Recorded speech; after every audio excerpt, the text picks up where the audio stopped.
Are you plugged in? Yeah. All right, ready?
They're combing the streets. Searching house to house. If they arrest you two, they will take you to their headquarters, and you will not return. I'm more concerned with the 6-foot cat man who's got claws that can cut through vibranium alloy.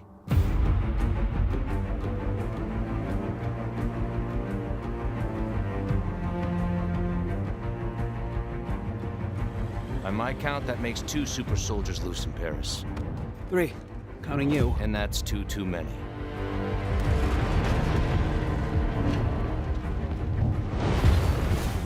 I'll be there before the sun rises. Before the Germans, before that American. The Eye of Force has been found.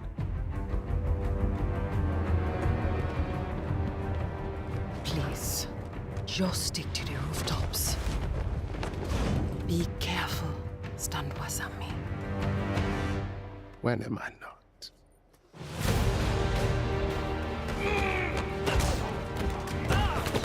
better if I tackle this one alone. You may encounter some obstacles. That won't be a problem.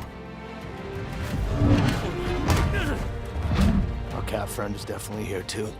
By the look of things, he's not very far ahead.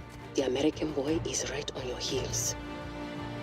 Who the hell are you? If you wanted us dead, we'd be dead. So what do you want? Answers. That's far enough! Stay out of my way! Stand aside! I do not take orders from anyone! I don't have time for this. Neither do I.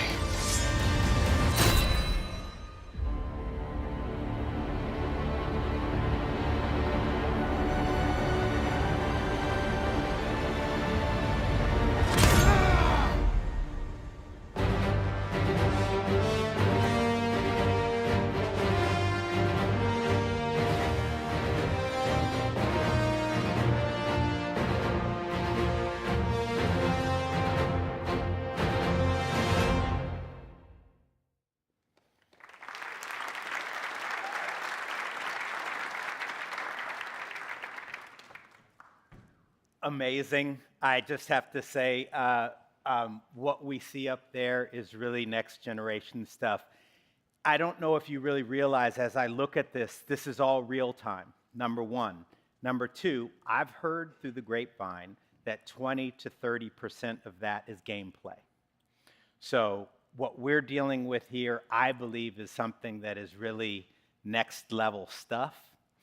And I count myself as very fortunate to be able to moderate this panel. My name is Miles Perkins. I'm the Director of Client and Industry Relations in the M&E space. And I would like to introduce a wonderful panel. So please put your hands together for Marianne Hayden, Marco Brokvik, Chad Vernon, Dave Baldwin, Brian Karras.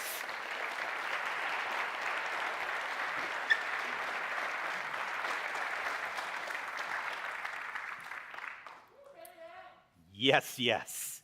So I want to start this off. I'm going to ask a few questions, and we're also going to, throughout this course, we're going to have a few explanatory comments that are going to happen where some of my colleagues from Epic Games are going to do a little bit of a deep dive. But I want to start with you, Marianne. The performances. Oh my goodness, right? But I can just imagine that just even going into this project, I mean, how did you go? I mean, what were you expecting to be able to do here? Because it's really, I mean, I'm feeling like this is next generation stuff. Oh, it totally is. And that is what we were expecting to do. Going into the project, it was, can we do this? And we've been able to capture the essence of our actors and their true performances using this tech from 3Lateral. Yeah. I mean, that because there was a moment, I think, when Azuri, when he looks and he says American, and he has this kind of, he scans him, and it's something that, to me, it comes out very clearly in his performance, but I don't think I would have gotten that necessarily from someone actually hand animating that. Right. We're not splicing and dicing these performances. We're capturing them on the stage, and if we need another take, we'll do another take, but we're not going to ask an animator to create a different acting choice. Right. That has to come from our performers. Right. And then also the other thing that I'm kind of curious about in this whole thing is, again, from that creative perspective and you guys coming into this, I mean, how did you knew that you were going to use Unreal 5.4, or I think you maybe had an idea that you were going to be marching in that direction with us. But, this bridging this gap between something that is really cinema, or meaning not cinematics, but film cinema, and a game. I mean, how did you guys come into that? I could imagine the huddle where it's like, okay, guys, we're gonna do this together. I mean, we're shooting it in similar ways that we've done games before. It is shot more like live action, and we're not storyboarding. We're going to the stage and we're shooting. We're using a virtual camera on stage and looking at what our compositions can be, and then we're editing it later in post. Right. Okay. Chad, I have to say that you know, when you start to look at these things, I think about everything that you have to consider when you guys are going into this in terms of, okay, this has to be able to be a game that can be played on such and such a device and all this. So there's a lot of considerations. And one of the things that I think about sometimes is just because you can doesn't mean you should. Can you talk a little bit about that pipeline and how you guys approach this to be able to deliver something like this that is so kind of timely? Yeah, I think it all comes down to what Amy mentioned this morning, how she's been sort of chasing this dream of having an interactive cinematic experience. And that's sort of how we approach sort of the 3 layers of how we approach all the content is you can make a cinematic image, but then how does it look when it moves? And you can make a cinematic video, but then how does it look when you're interacting with it and the player can do whatever it is a player wants to do, and that still has to look cinematic. And then you have to get it all running on an actual production machine that players are going to have. So I think it's a balance between all the tech that's been introduced this morning that allows us to sort of implement and deliver what Amy is looking for. Yeah. And I mean, again, I noticed the visual vocabulary, right? We have a visual vocabulary that we're used to in film, right? And it's built, and it evolves over time. And it's these things where we know that, okay, when we get into an action scene, we have a certain expectation of what it's going to make us feel like. But again, it's always evolving. Same thing on the game side, though, right? On a game, there's also a visual vocabulary and a kind of feel to everything. How are you dealing with that? Because again, this feels very different in how you're engaging with something that, like, I'm still having a hard time understanding what is gameplay and what is more of a cinematic here. Yeah, I think that's sort of the goal. If we want to hear people say, oh, that looks good, but then if they say, oh, for a game, then we want people to say, that looks good, period. And we have heard people say, is that cinematics? Is that gameplay? And luckily, you know, as Miles said there, through the grapevine, like, probably, we'll see. Cannot confirm or deny. But I mean, it's just sort of like if we can balance of you're actually playing through this cinematic, but it's as much fun to play as it is for people to watch, then that's sort of the dream that we're chasing. Yeah, I mean, I have had the honor of being able to see it quite a bit, and it doesn't get, I'm not tired of it at all. I want more.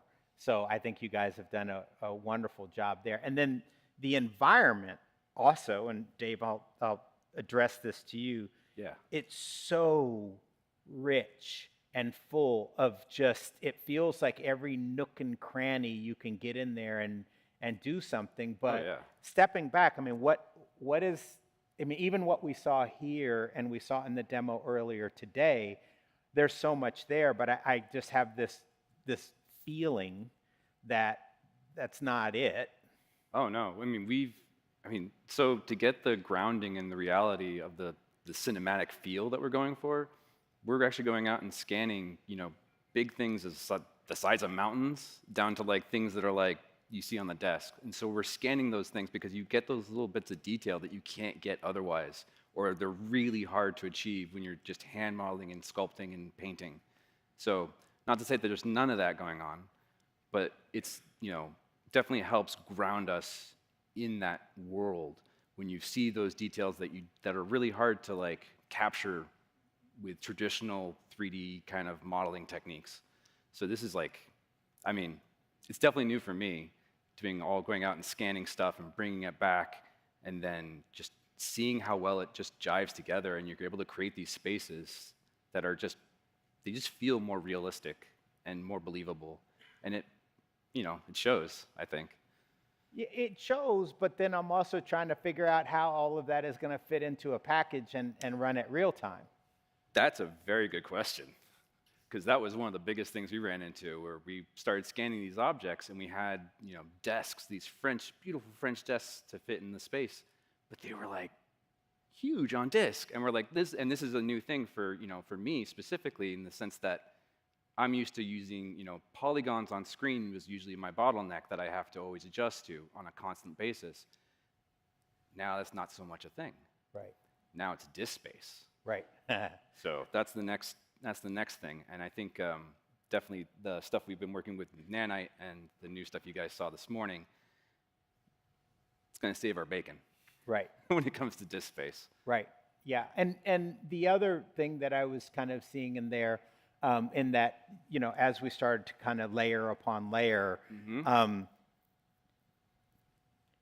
it felt like you have everything within your world and you're instancing things, right? So yeah. How are you able to do that efficiently? Because again, in a film environment, you don't have to be efficient, right? You don't, by any stretch of them. Well, you got to get it to work one time so that it can print one frame, and then you worry about the next frame, right? But here we are running at, whatever you're going to run at on this game. Yeah, we have to pay attention to what the player could potentially do. So they could, look in the direction we don't want them to. So the world space does still have to be 100%, 360 degrees grounded in reality and looking good.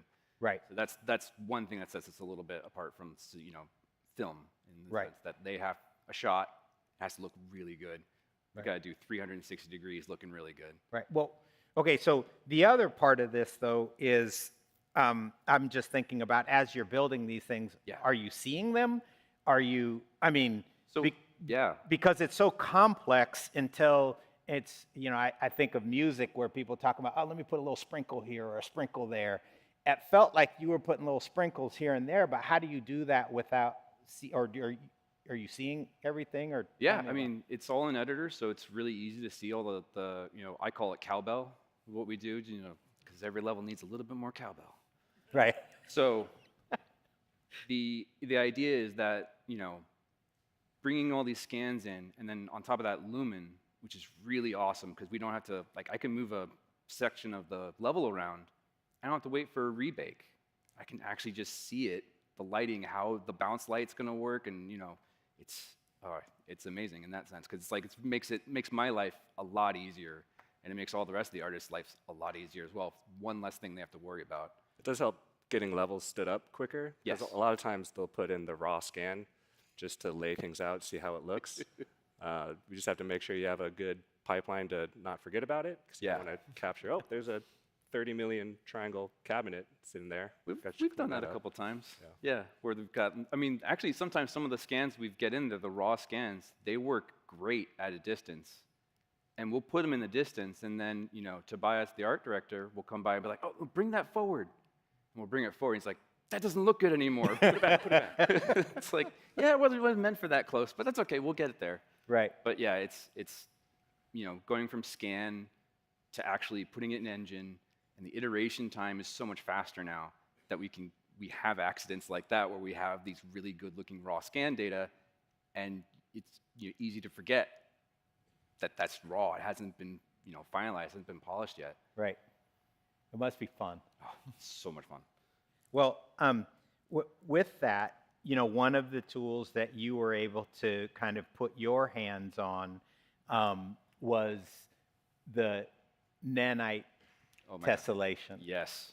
And so this ability to really layer upon layer and create things, I don't want to say out of thin air, but just about out of thin air, real geometry. It almost feels like it, that's for sure, because, something I've always dreamed about is having, a texture that generates the geometry on top of it. And now, I was, at the time, way back when, I was thinking, just like plants and things like that, but this brings that to a whole nother level. Right. Where I can actually build a layered graph and build each piece on top of itself, and it flows, and actually the geometry works as you're building it up. So like the snow between boards on the planks on the bridge, now all of a sudden snow is going into the crack and it actually fills it in. So it's not just like a texture on top. It's actually, there's not a gap anymore. It's filled with snow. Right. And it's not just about adding more detail, because Nanite, can already handle millions and millions of triangles, and while more triangles is always welcome, it's more, in my eyes, it's more about just iteration and workflow.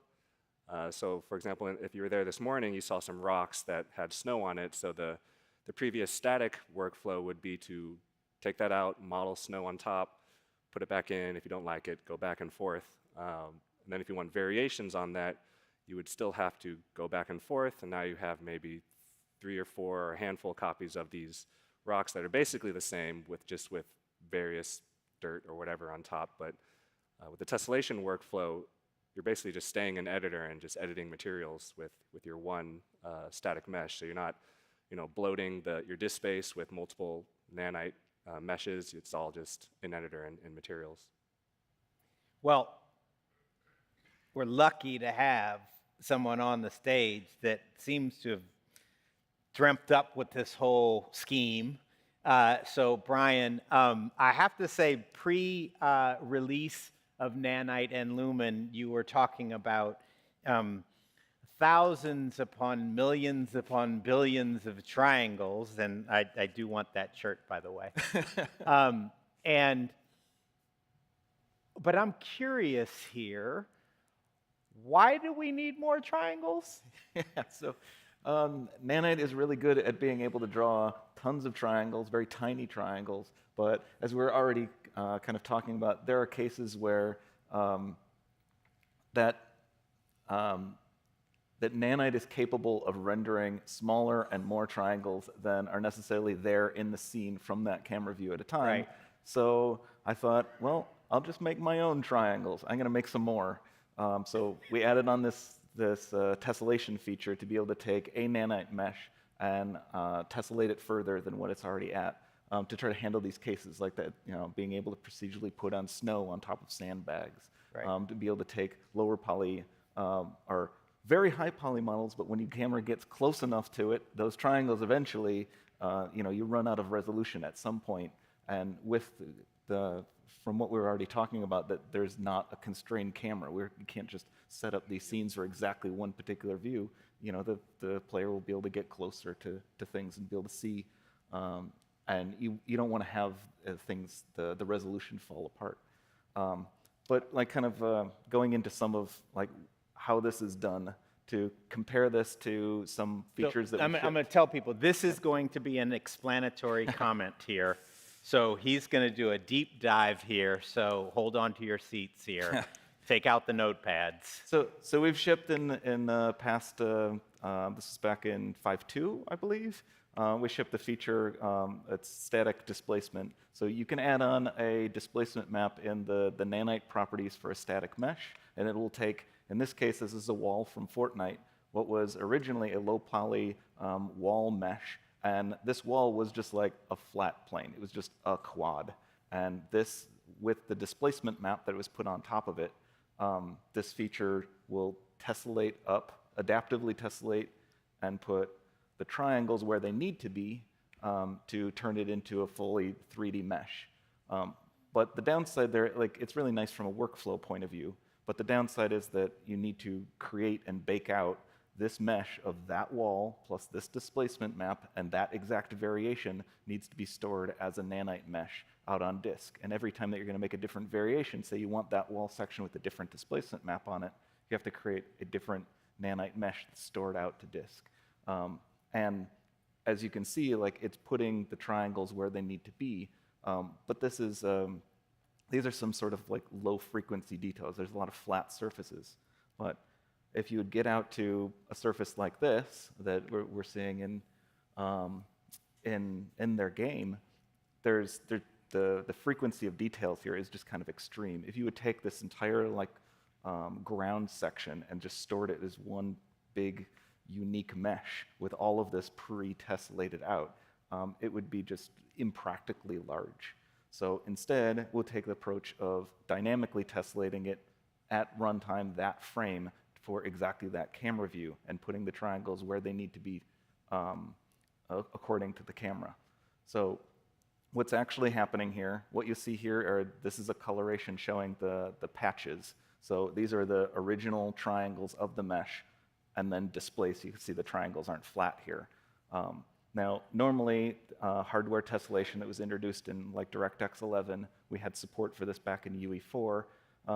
Like you guys may have already been familiar with a dynamic tessellation sort of feature. That might give you triangles down to this sort of scale. And even this, like in this example, the UE4 tessellation feature wouldn't be able to even get you this far because it kind of caps out in the sort of detail that you can get. But with Nanite tessellation, we get down to this scale. We get down to triangles that are, they're only like 2 pixels big, each one of them. So it's far more extreme in the sort of density than anyone's really has been doing for tessellation in real time. And it means that we can have these sort of really detailed displacement maps and get this sort of fidelity without seeing like weird morphing or any sort of like strange popping or crawling, because the detail is so small that you can't really see that. It's kind of following the same principle that Nanite has been doing with its level of detail, where if the differences between any of these sort of changes are small enough, you just can't see it changing at all, so it looks completely stable. So how does that really work? What happens there was when we take one of those patches and we figure out how big it is, what sort of shape it is, and we pick from a library of pre-tessellated little meshes that we can replace that patch with. And which one we pick will be based on how long all of the 3 edges of that triangle patch is. So here's an example where we've got over on the left-hand side, we've got an edge that's 4 long, another 4, and then 7 long. So it would pick that pattern to replace it with. And depending on what shape it is and how big it is, we can replace it with a little mesh, and then that will be displaced along the direction of the displacement map. But the problem comes is that we can't store out every single sized triangle going up to monstrously big. So what happens then? What happens when we run out of these little pre-tessellated patterns? So we'll just take one of these and zoom in on it. And this is the sort of case that you get where it's just we don't have a pre-tessellated patch that can cover something that's this big. So we solve it recursively. We'll take it, and then we'll take one of the triangles of this mesh and replace it with another one, and replace it with another one, so on, recursively, until we get down to triangles that are as big as we want them to be. And what you're seeing here in this demo was down to triangles that are approximately 2 pixels big. That's something that you can set, but at that sort of level, we can hit these sort of performance that we're looking for, as well as the quality bar. Last thing I want to touch on is something that we've kind of hinted at, which is the sort of space savings that you can get just compared to the typical Nanite mesh. So on the left side here, we've got a Nanite mesh that's 3 million triangles. This is like a Quixel Megascans rock. At 3 million triangles, we've got a lower poly version of the same rock that's only 24,000 triangles. And we can apply a displacement map to it, use this dynamic tessellation feature and displace it. And for essentially the same sort of visual fidelity, you can get like over 6 times compression. I should note that it's not necessarily going to be completely equivalent in terms of performance. Nanite is very fast and is highly efficient at what it does. So this new tessellation feature comes with a bit of cost, but it also comes with a lot of other improvements in the form of disk size savings and flexibility to do things that you simply couldn't do. So it's another tool in your toolbox to be able to approach problems where in some cases you might want to do the left-hand side, in some cases you might want to do the right-hand side, in some cases you have something that you couldn't even have a choice there because you simply couldn't do it without this new tessellation feature. That's really cool.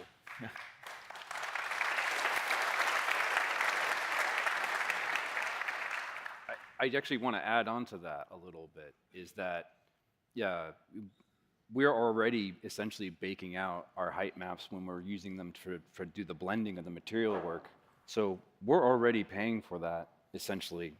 And now we can do it on our one-to-one models, like that really fancy, French table that I was talking about. We can now take that model, reduce the polygon count, use the height map that we already have for it, and make it look even better than it did when it was just the regular Nanite and it was already too heavy, which is awesome. So I'm very excited about this tech. The other thing to mention is not just the compressed package size, it's like the actual art file size that you're working with, which is sort of like the raw, whether it's in OBJ, if anyone's using that, or the FBX, or the the Maya file or the ZBrush file, like when things are millions and millions of triangles, it just slows down iteration speed with artist speed, with iterations, trying to open up the file, import it back in. But so if you're just working with lower res geometry, it's just like everybody's lives is just easier. Yeah. Oh yeah.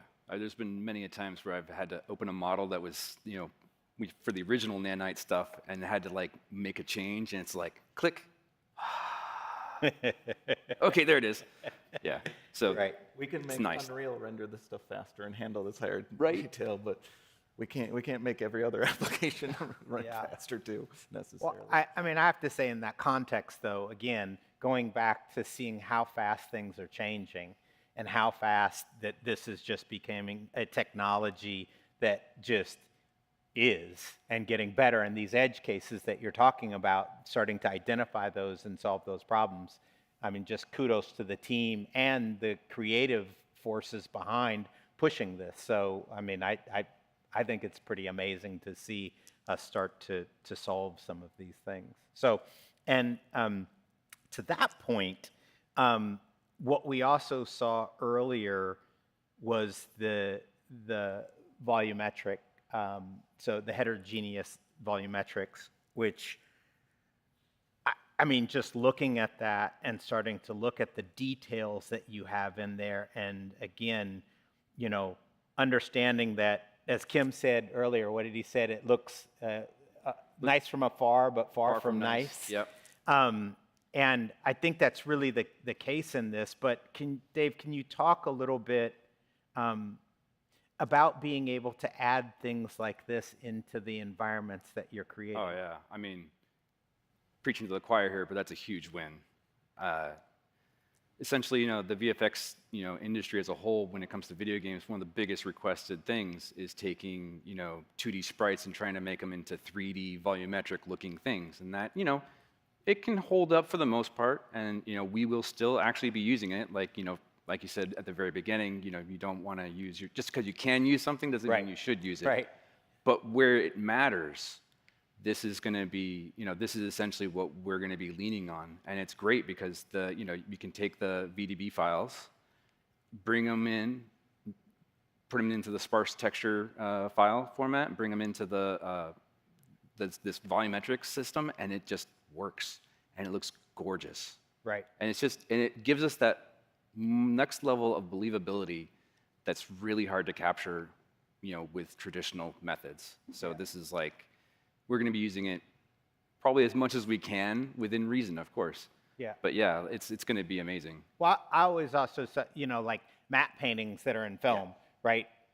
They would always, like, in order to kind of trick the eye to make you really believe something is believable, you put a little bit of smoke or a little bit of something that is the little bit of movement that is giving your brain the ability to go, okay, that's plausible. Oh yeah, I mean, that's what VFX do to the environments, is they breathe that life into it. Right. And when you have something as realistic and, just it's showing the volumetrics of the smoke itself and the fires, and, that makes that space more believable. And it's one of those things where, like, if you think about it, in video games, the better looking the art is, the less you pay attention to it. Right. The less if there's something wrong, it might be something you don't necessarily know what it is. Right. Yeah. And on that point, the volumetrics is adding to the scene, but it's also about the scene applying and integrating well with the volumetrics. So for it to sit there in the scene and not stand out, it needs to get the lighting. It needs to have lighting applied to it. It needs to be able to have shadows be able to cast onto it, for it to be able to cast shadows onto itself, for it to be able to cast shadows onto the world, for it to composite correctly with those other sort of particle effects where you still have sort of traditional sprite-based particles. You need to have that sort and integrate properly, integrate with other volumetric like fog that might be in the scene. So that's a bunch of the work that the Unreal team has been working on to get this to really look this good. Yeah. I will say though, just to be totally honest, this is early days for the volumetric feature. This is something that we first approached from the sort of virtual production and film use cases, and we've been trying to see how we can get that into real-time and like game contexts, and seeing this for the first time in these sort of use cases is really exciting. And we'll just have to see like where that can be used, and just from the, not from the like breaking point of view, but from the performance point of view, like where can it fit into budgets without breaking the bank? I think that's also an important theme, I think, for everyone to understand in the context of looking at the tool set, is that understanding that there is an experimental phase, and then there's something that is more kind of something that is a little bit more of a service, like you're really going to have to give your developers get in there and really work with it to make it work.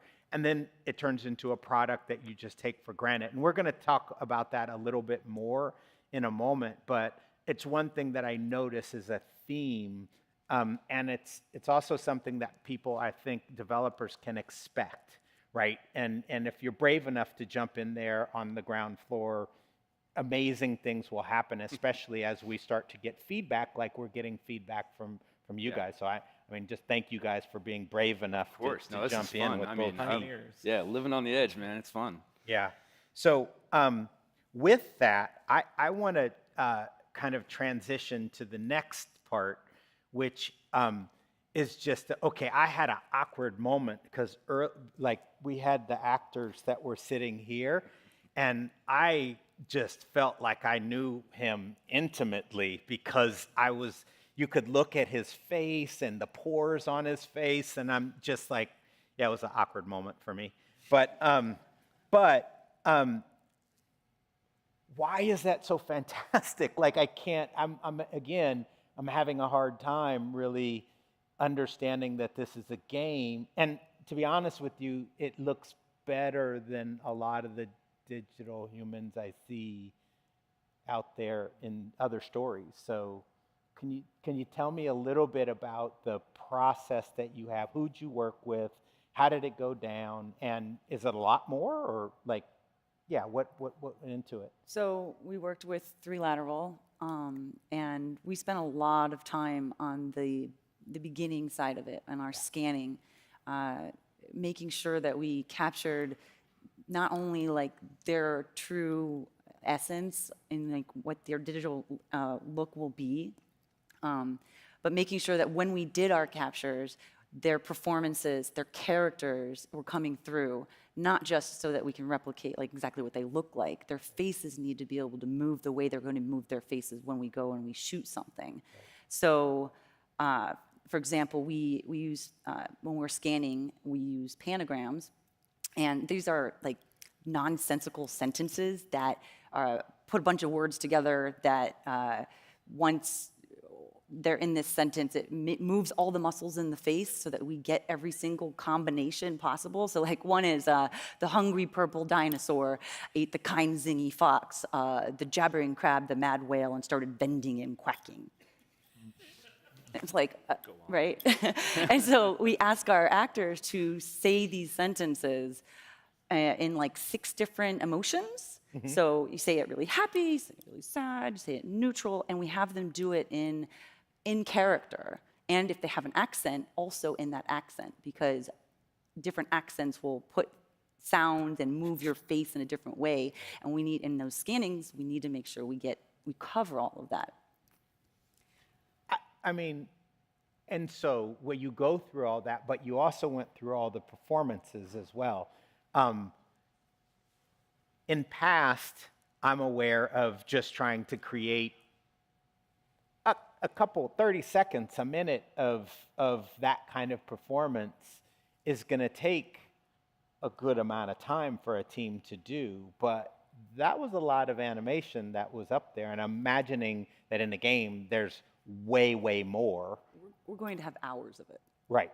And so, like, how long is it taking the team in order to deal with any one of these captures? Or so the trailer that you saw, and then if you were here earlier this morning, we had an extensive scene on the bridge with Captain America and Black Panther. If you take those two combined, we had about 83 seconds of facial animation. A few years ago, that would have taken, a handful of animators, probably 3 to 5 weeks of facial polish. We only spent 5 days of facial animation polish on that both of those. That's amazing. That is really, that's phenomenal. Because, I mean, like I said, the performances were spectacular. And Amy mentioned this too this morning. The Black Panther scene on the bridge, no animators did any adjustments to his face. That's pure capture. Yeah. We didn't need to go in and push any of his like smiles or smirks or add a blink. And if you add a blink, it's not going to seem natural. Right. It needs to come from the performance. Right. And that's just testament to the tech. Yeah, I think a lot of that is just major props to Marco and his team is just delivering that rig. It's almost, drag and drop into the projects. We got the rig. As soon as we put animation on it, we see it and we're like, oh, well, I guess we're done. I've worked on sort of performance capture movies in the past, and I'm just used to, you get the rig, maybe you're in something like Maya, you're working in something gray shaded or diffuse shading, and it takes weeks to animate it, and then you finally see a render, maybe a few weeks after that, and you're like, all right, well, there's what it looks like now, and now we need to tweak some things. But this one was just like, oh, I guess we could just see it fully rendered and animated, and we don't have to do much.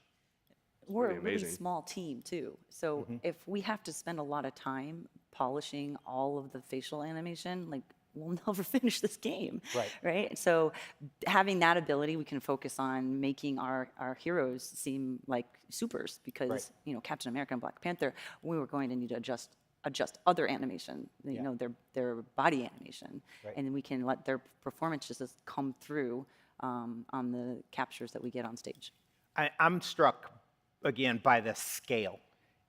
I mean, that's one thing that I feel like we're starting to see with some of the tools, whether that's software, hardware, whatever it is, that we're starting to get to a point where that technology that supports the art is really supporting the art.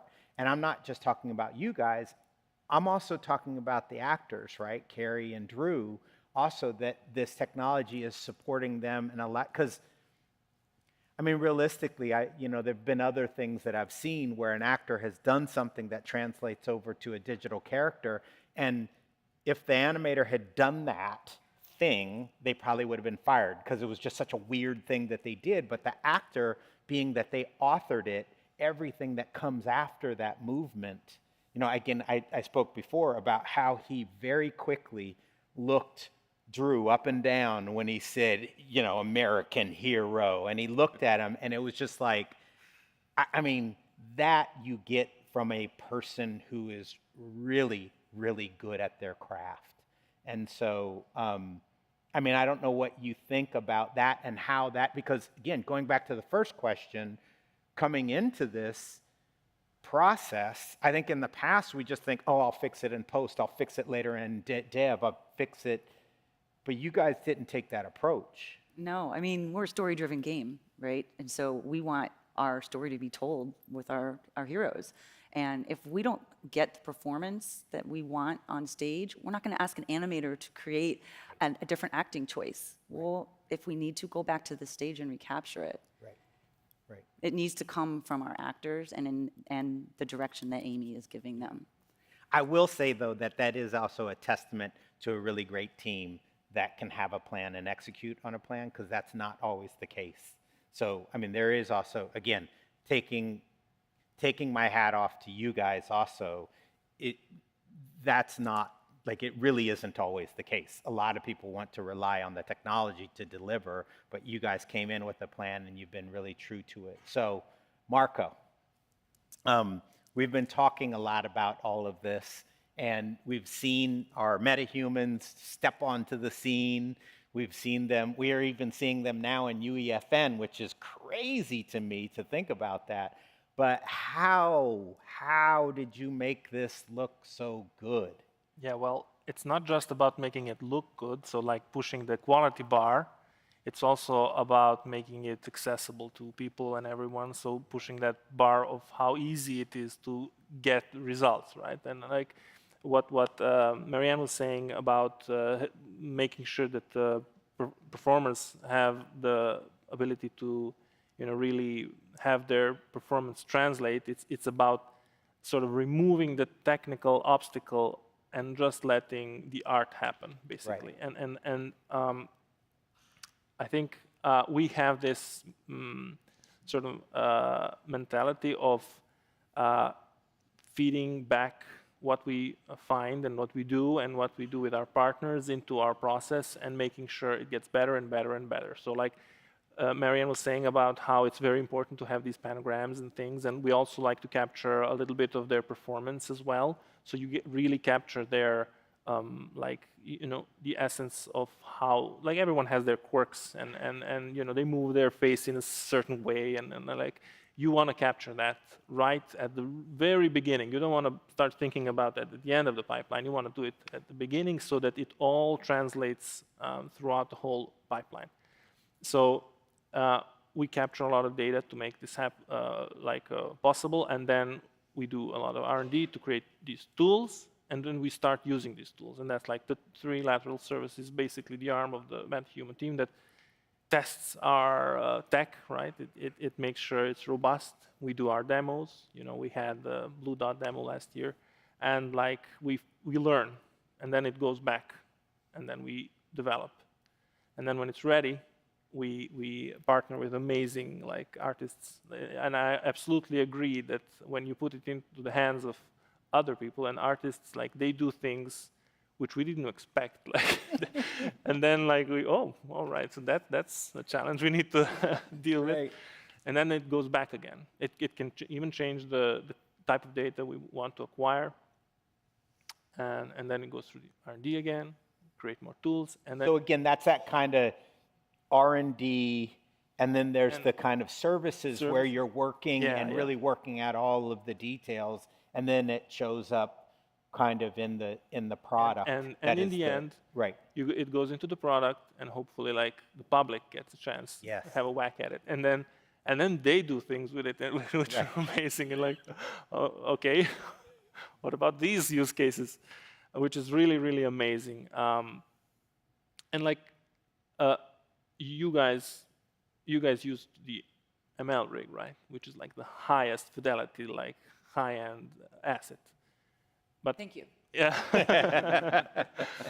But then there's like UEFN, where we have lowered that bar so that everyone can use these rigs, and the underlying tech, you can use Metahuman animator with those. So it's not about just pushing the quality; it's about, you know, making sure that we democratize the tech and everything. So before you get into your explanatory comment, which you're about to dip into, I mean, and maybe this is going to be a part of that, but this idea that you just had is that kind of the Metahuman 1, the 12, the 15, and the 4D. That's kind of what you're talking about here, right? Yeah. That level of fidelity that you're putting into the model, and that is then coming out of the backside, right? Yeah. Yeah. So like basically, if you look at our history, you can see like what we went through and like the evolution of the Metahumans. And as time goes by, we basically try to make available what was cutting edge. And like we try to make it as easy as possible for people to use. We try to get it in the hands of like the public and our partners, and then we see what they really want. Right. We learn from that and then push in that direction, because the space is infinite. Like you could develop in all sorts of directions, but you want to like see what people are actually doing and try to, you know, push that way, because you have limited resources. So for instance, if you look at the Metahuman creator, you're just using like your artistic eye, and everyone can do that. Open up the Metahuman creator and create a rig, which is like, you use a reference basically, but then you can use Mesh to Metahuman, which uses one scan, and you're basically now calibrating the rig, right? And you have that neutral scan, which you have the fidelity of the person in your rig. But when the actor starts acting, or you start acting, you might get, you know, a smile which isn't exactly your smile. Maybe your jaw open isn't quite as wide as the rig you get. And then you can start going even further. by adding more scans. And this is like what we were talking about, MH1, MH12, MH50. Basically adding more scans, adding more data into the rig will calibrate it further and capture more of the person and make sure that like it's truer to whatever you're doing. Right now it has your smile, now it has that wink you do, right? And then you can use 50 scans. That's like covering most of what your face is going to do. And then you can have 50,000 scans, which is basically the 4D, and that's the ML rig. And with the ML rig, it's not just about capturing the expressions, then it becomes about capturing those nuances of the performance, right? Because at that point, you're getting those ticks, you're getting those like subtleties, which you, like you said, like him looking up and down. You might not get those kind of details with just 50 or 70 or 100 scans, but like, and that like processing 50,000 scans is not easy, and like it's not something you could go through and sculpt and do. But like we have now developed tools where you can actually capture that data and actually use it, and it's implemented. And what's amazing, like right now the public has access to Metahuman Creator, Mesh to Metahuman. What's amazing is that we've started seeing people actually calibrate those rigs further, use more scans themselves, you know, take those Metahumans, edit them. We've even seen, I mean, I've seen, just browsing through the internet, like someone trying to do 4D as well, which is super cool. These are the things that basically enable us to, going back to, you know, Skydance, have the artists only think about what they want to do, and it just gets translated to the screen with Metahuman Animator.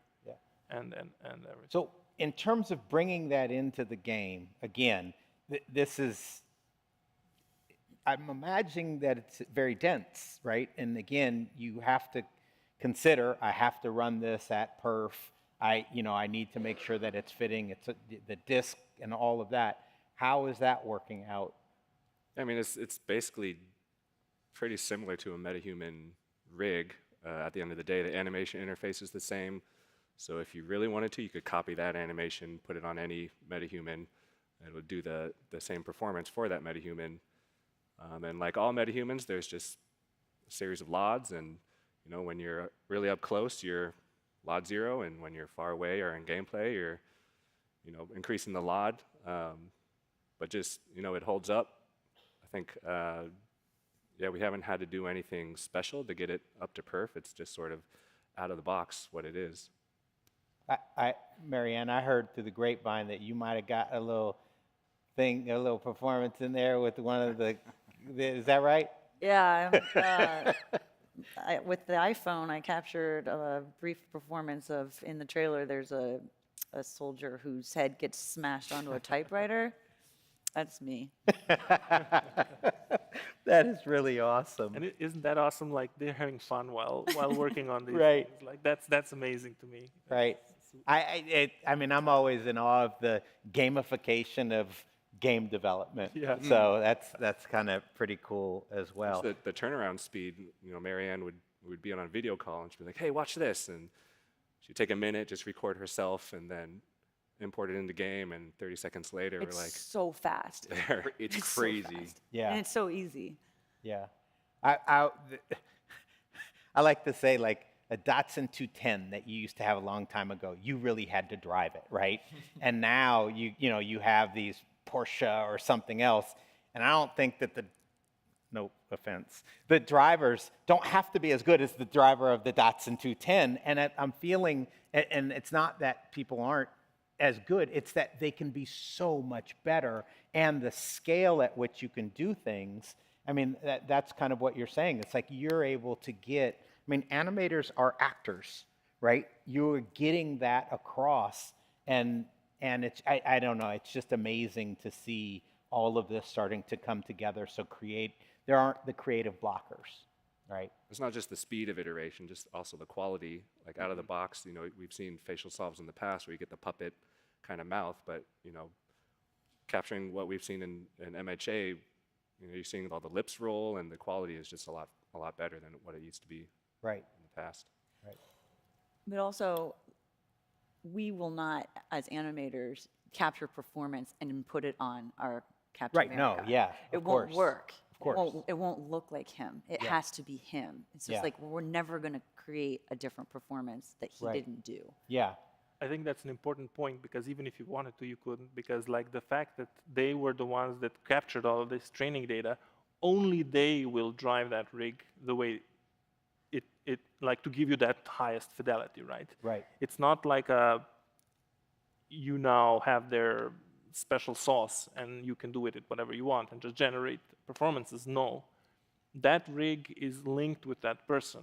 Like it's not, you can't have one without the other. And only if that person is the one doing that little, you know, look up and down, or like, you know, it's like similar with the table, like those little details. That's the only thing that's going to trigger those little details and all of that. Yeah. So it's very, and it's important for us, like none of that is getting, like the data, it's not going to Metahuman creator or anything, like nothing gets stored, it's just like specially created for the performer themselves. Yeah, I really appreciate that because again, there's nothing like, I mean, there's nothing like a performance driven by a just top-notch actor. Like that is a craft that people study for their life. Yeah. The same as, you know, building an environment. It's something that whether you're, you know, a caveman on a wall or you're in there with UE and you're building everything, it's still that vision that you have that is actually driving things. And the other thing that I'm impressed with is that the vision evolves, and that's who we are as human beings. Our vision consistently evolves. So, I did want to ask one yes. question to Marianne. Well, the first one we brought into the engine was Gabe, right? In the trailer, that one performance, because I remember it was shocking. Right. When we very first previewed it, the amount of detail on his face and the way he expressed himself, I think my jaw just hit the floor. I was like, oh my God, this is like at that point I knew we were at like when he was against the board. Yes. Yeah. Yes. Yeah. It's like I was like, we're onto something. Yeah, that little twitch that he had. Yeah. Oh my God. His face moves in like the most awesome ways. It's so too. yeah, it's so cool to see he that. talks kind of like on the side of his mouth a lot, and he's got so much volume in his cheeks, and the fact that we can see all of that. Yeah. It's really cool. Yeah. It's epic. Hey. Sorry, I had to.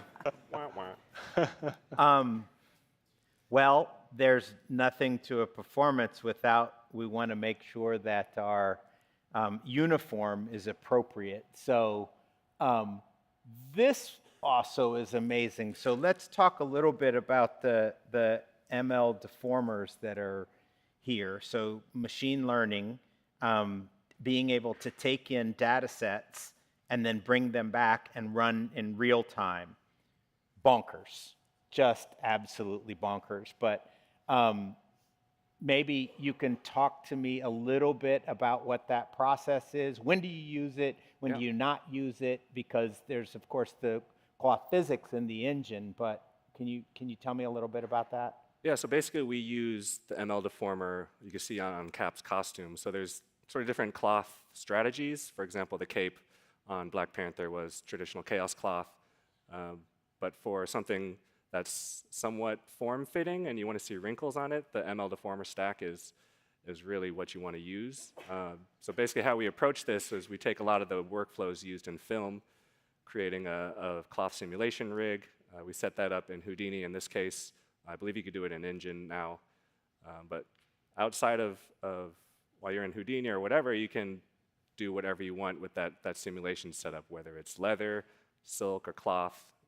Then you pipe it through a training set based off of your animation that's in game. It's up to you how much or how little you want to train it. Ideally, you want to have enough coverage to cover the space that your character is going to move in.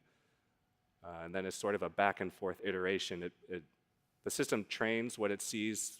You put in a pair of FBXs, which is just skinned, and some simulated alembics, and then Unreal can train how to recreate those wrinkles based off of the pose of the body. So you can throw, once you have your data set trained, then you throw in almost arbitrary animation, and it'll recreate those wrinkles during runtime. It's actually pretty amazing. It's super amazing. I mean, this means that like from the character side of things, you don't have to model in all those wrinkles. You can you can let them be, actually look like the proper wrinkles and actually animate. It gets properly. rid of the baked wrinkle look and sort of the stiff video game look that you might see in sleeves or So they don't have to the look pants.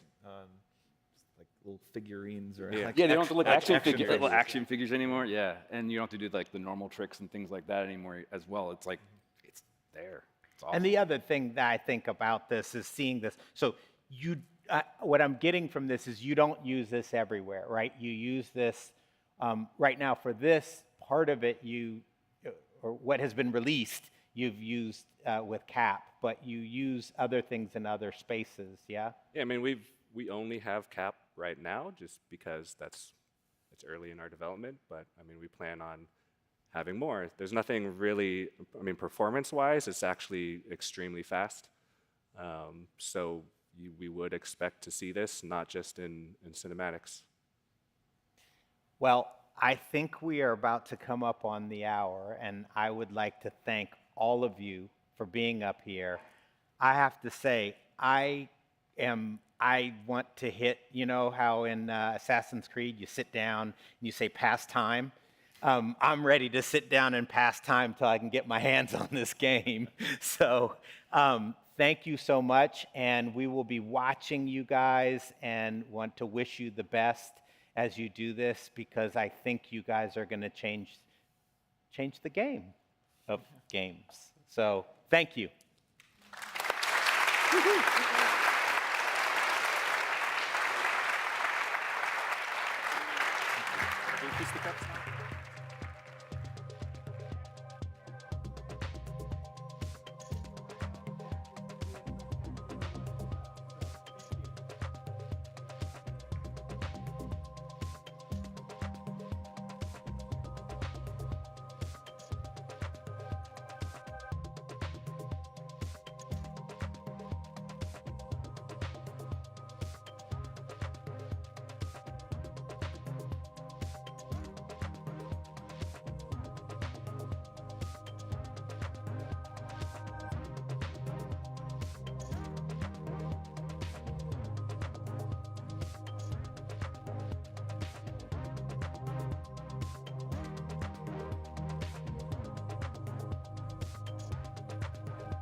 space and time.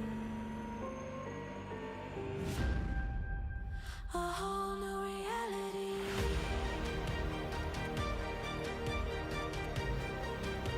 A whole new reality.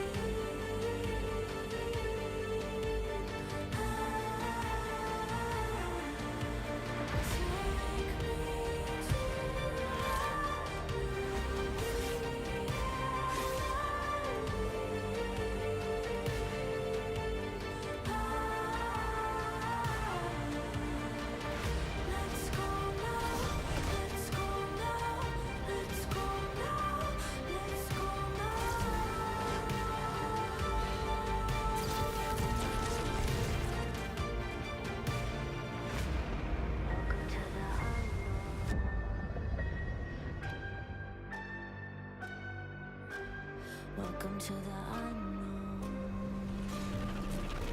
A whole new reality.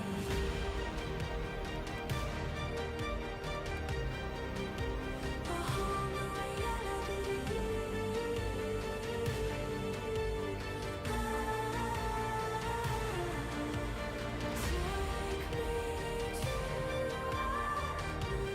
new reality.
you plugged in? Yeah. All right, ready?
Hello and welcome. My name is Frederick Nielsen, and I'm a lead technical product manager in the Unreal Engine. But I'm also an animator, and this means I always try and look at the product from a user's perspective. So we are here to give you guys an inside look into how we made LEGO Fortnite and what we went through as a team, both technically and creatively. For the first time, one of our games was fully rigged and fully animated in the Unreal Engine. This is a real milestone for us, and it means we have been able to rethink a lot of our workflows and keep our artists working in the same environment that they're also playtesting in. Joining me here is Jacob Buck, Technical Art Director, and Scott Lemmer, Animation Director.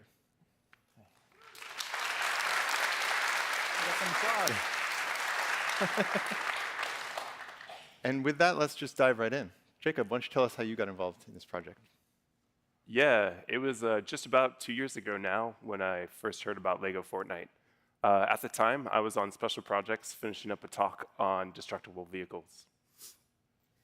I was reflecting on my time on the project, and I knew at the time that control rig was the future of rigging. Its node-based workflow and VM for execution opened the door to rigs that I didn't even think were possible before. I really just couldn't see myself rigging anywhere else. Control rig had multiple internal projects pushing on it. It was being used by Metahumans, special projects, and Fortnite. I knew control rig was production ready, but I'll be honest with all of you, I also knew that animation engine had not been pushed through the paces like control rig had. But Epic is at its best when artists and developers are working together. And animation engine really just needed that perfect project to come along. Then it happened. Right about the time I was finishing my tech talk, I was lucky enough to hear about LEGO Fortnite. I knew from the start that the project was the project to take animation and engine to the next level. The project was perfectly suited for this goal. Yeah, it definitely was. It was a perfect project. Scott, you want to talk about animation a little bit? How did you get involved in the project? Yeah, sure. I got involved with the project pretty early on. I was just coming off the Collision event on the Fortnite team when the LEGO project kicked off. And the initial scope of the animation was pretty simple.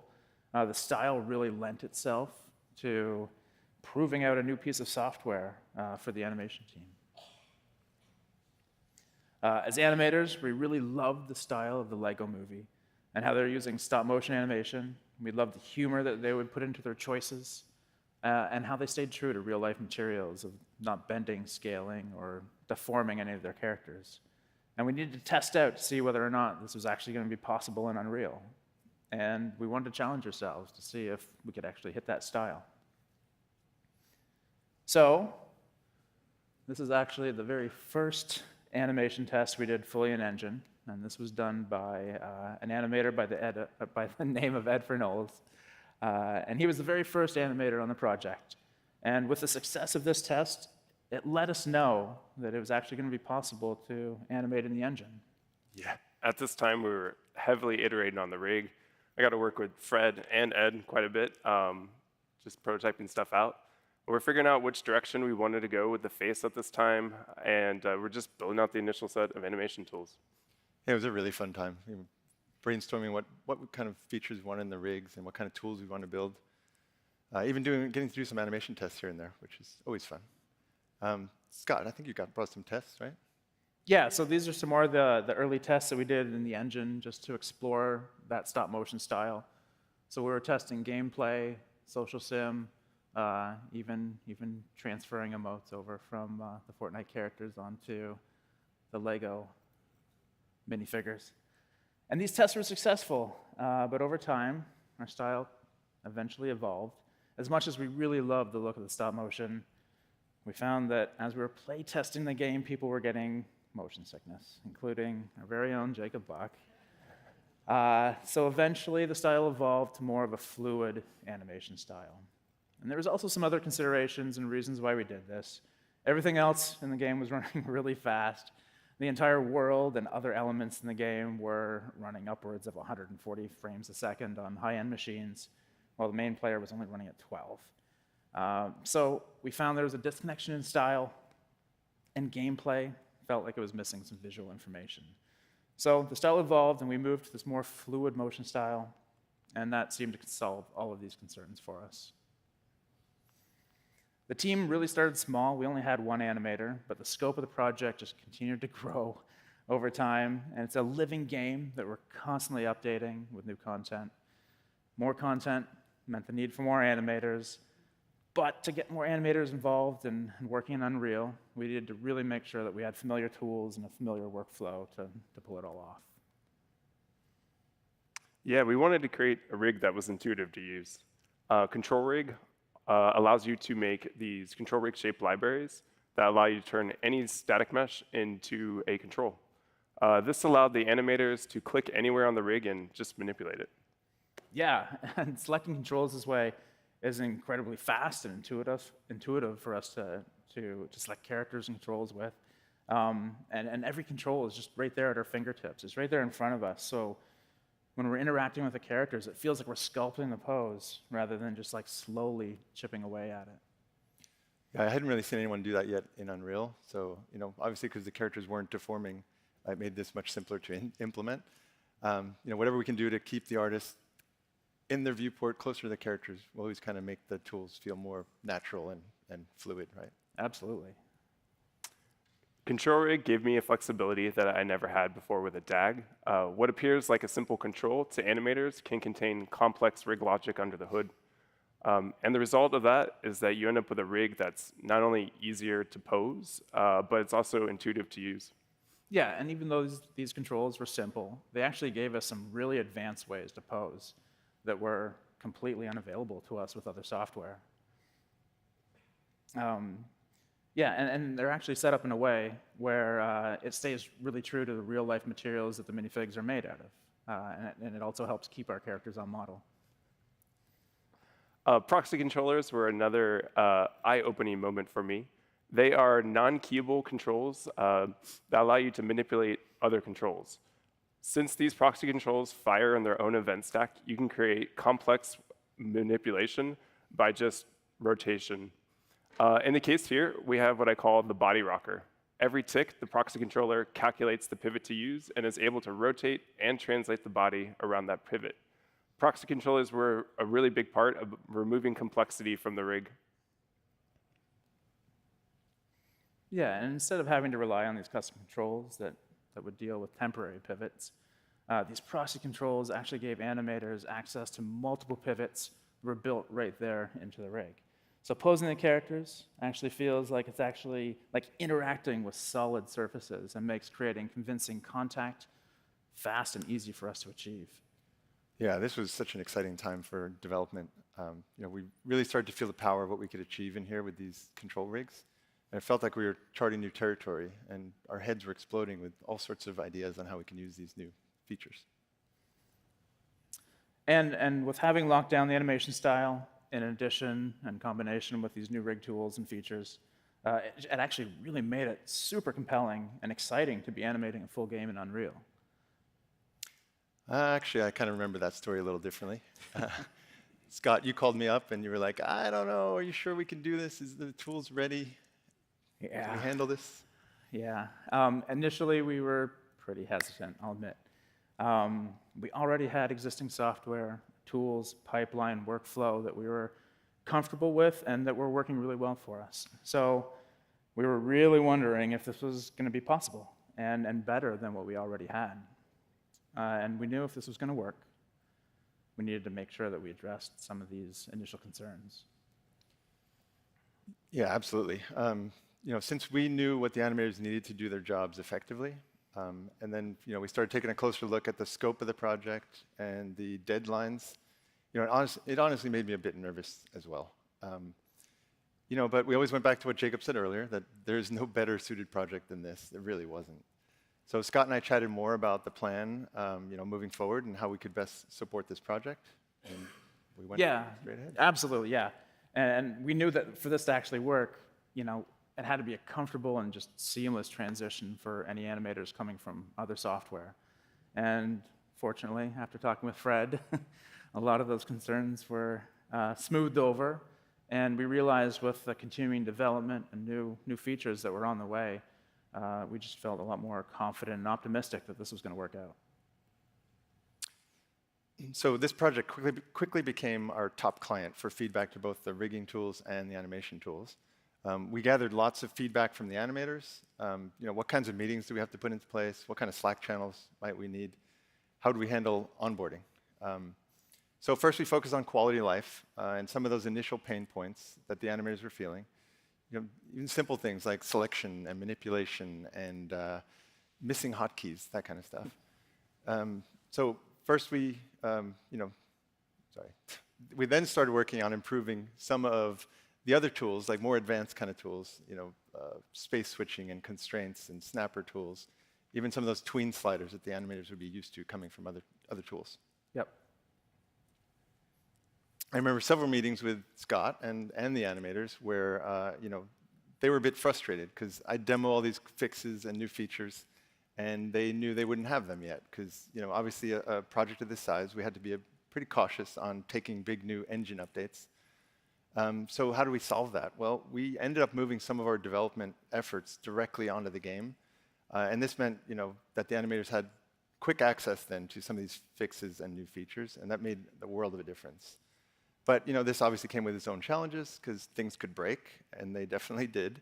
But when issues came up, we quickly pivoted, and we were able to kind of fix things pretty quick. So.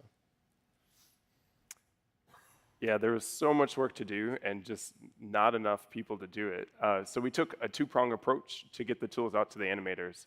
The art team on LEGO Fortnite worked very closely with Fred and the engine team. We divvied up the efforts. Core provided new functionality, and the art team focused on building tools for interfaces and workflows. Yeah, I mean, our appetite definitely far exceeded what we could achieve in time, so this was really the best approach moving forward. Luckily, Unreal provides intuitive frameworks for building tools and creating rigs. Control Rig and Blueprints both share a node-based interface and will be familiar for anyone trying to learn them. Editor utility widgets are at the heart of building interfaces in Unreal, and I feel that so many people just do not understand how powerful they are. They make building interfaces accessible to anyone that knows blueprints. We know pipelines are very specific to studios, and editor utility widgets allow a studio to build a pipeline tailored to their workflow. Yeah, whenever we add any kind of new feature or functionality to the engine, we also always have the ability to expose their API. So tools like these can be built around them, to either automate or script how they're being used. Kind of to highlight some of the power of these editor utility widgets, I want to show you a couple tools. Animators needed a window into all their data that they were going to create in the engine. The animation browser was created to give animators a central place to view and open their animations. We also wanted to tackle file management. This tool took the guesswork out of naming and organizing files.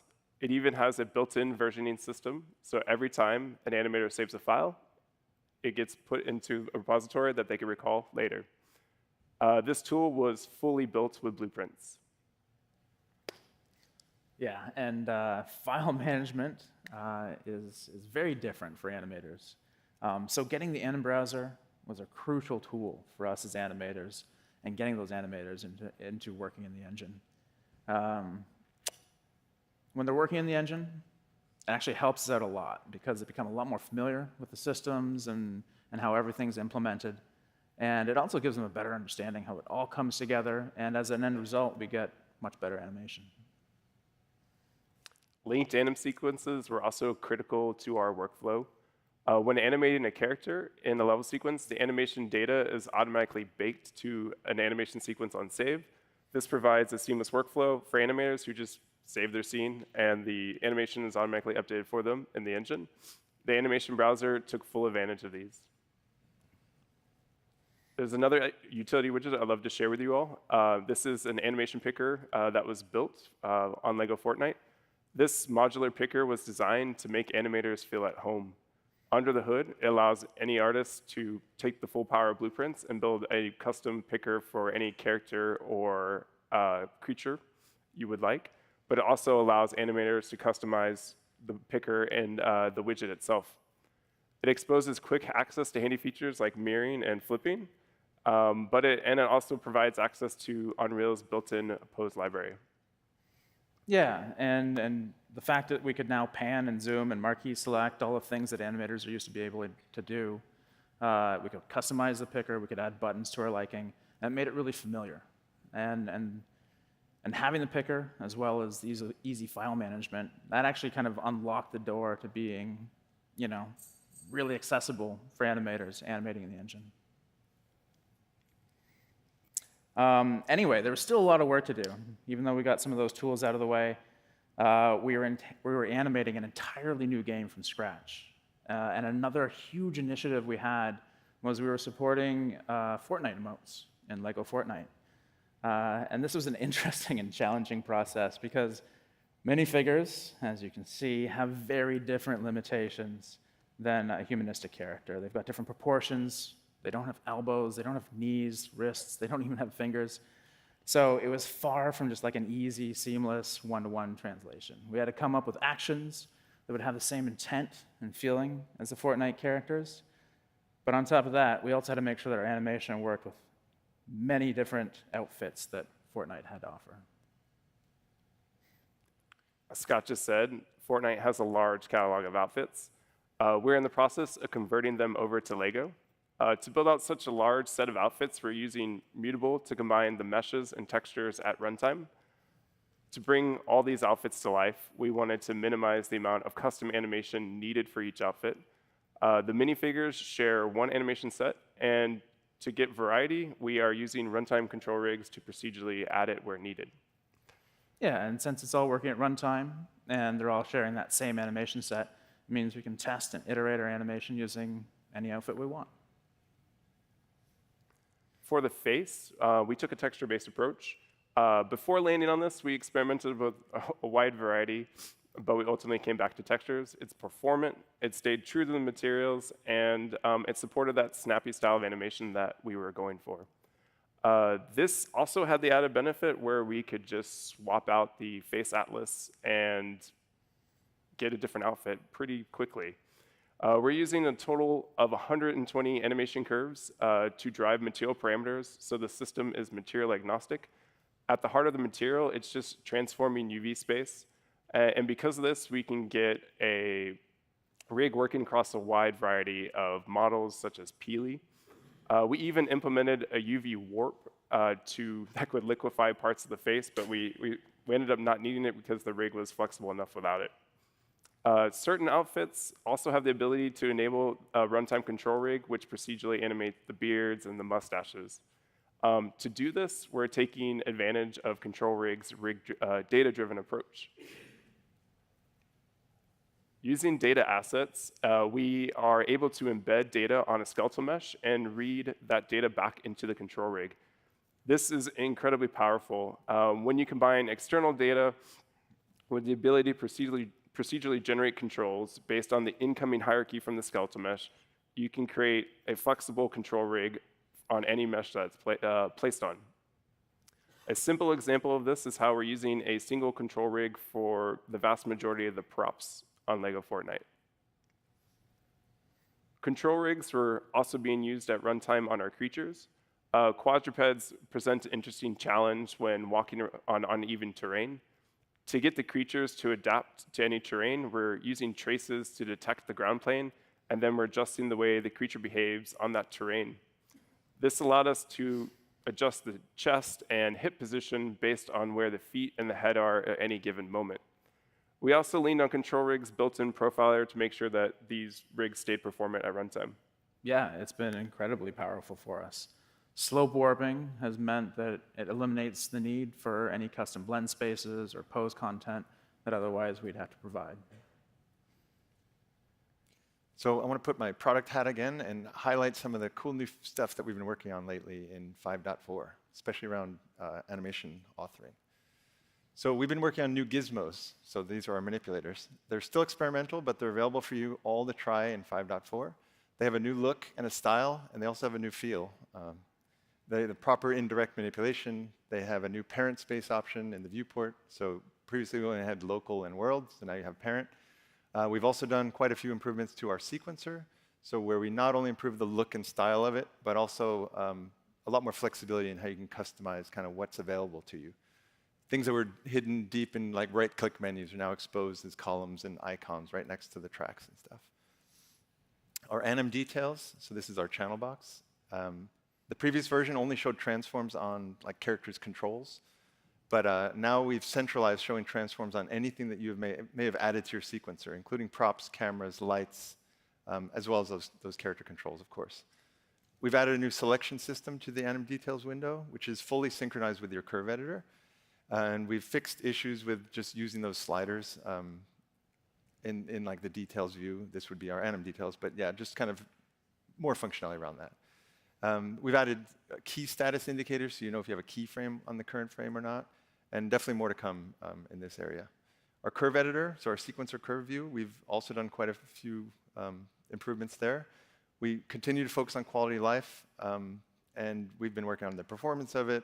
We've improved zooming and panning workflows, selection accuracy, even understanding like awareness of what curve type you're animating in. So keys before, it'll kind of analyze what curve type it was and continue on with that.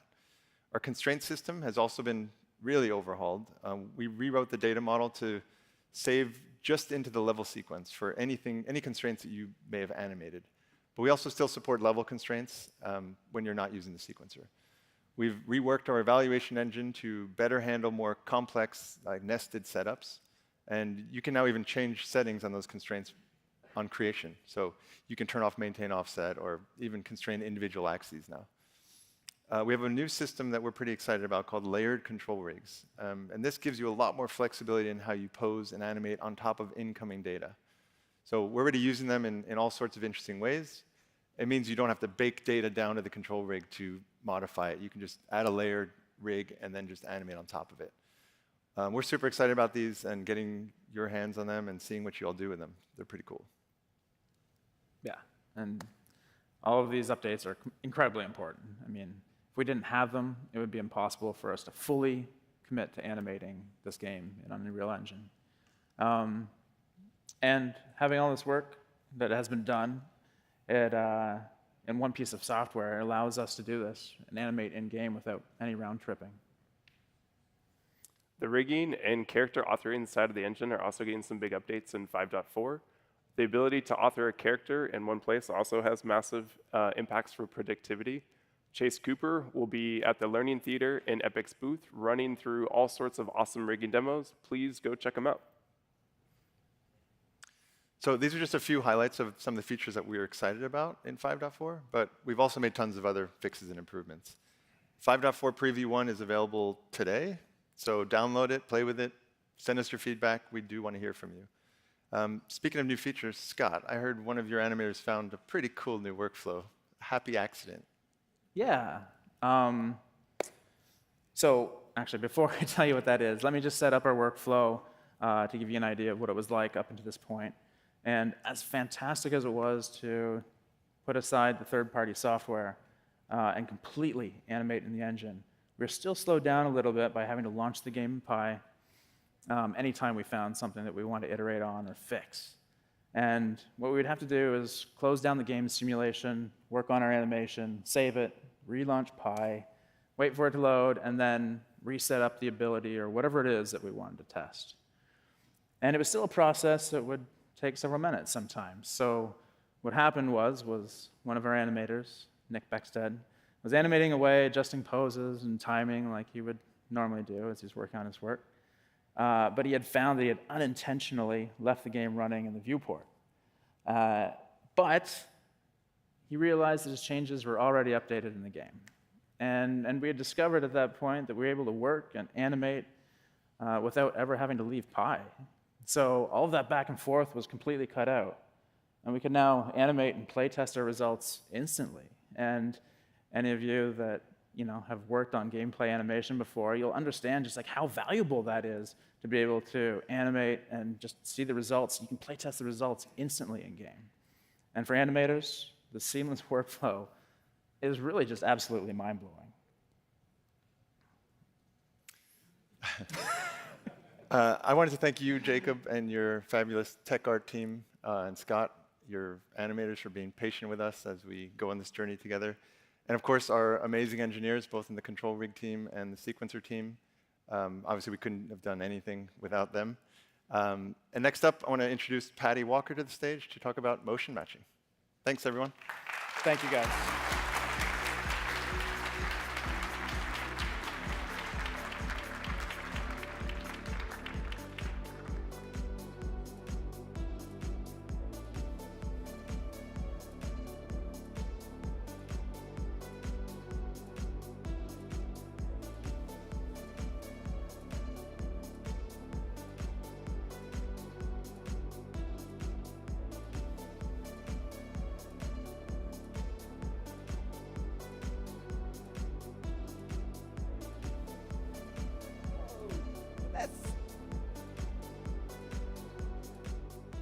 Hello, everyone.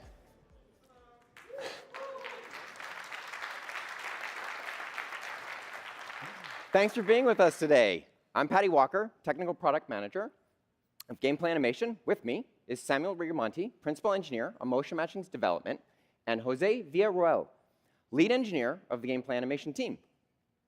We're really excited to talk to you about delivering motion matching to everyone.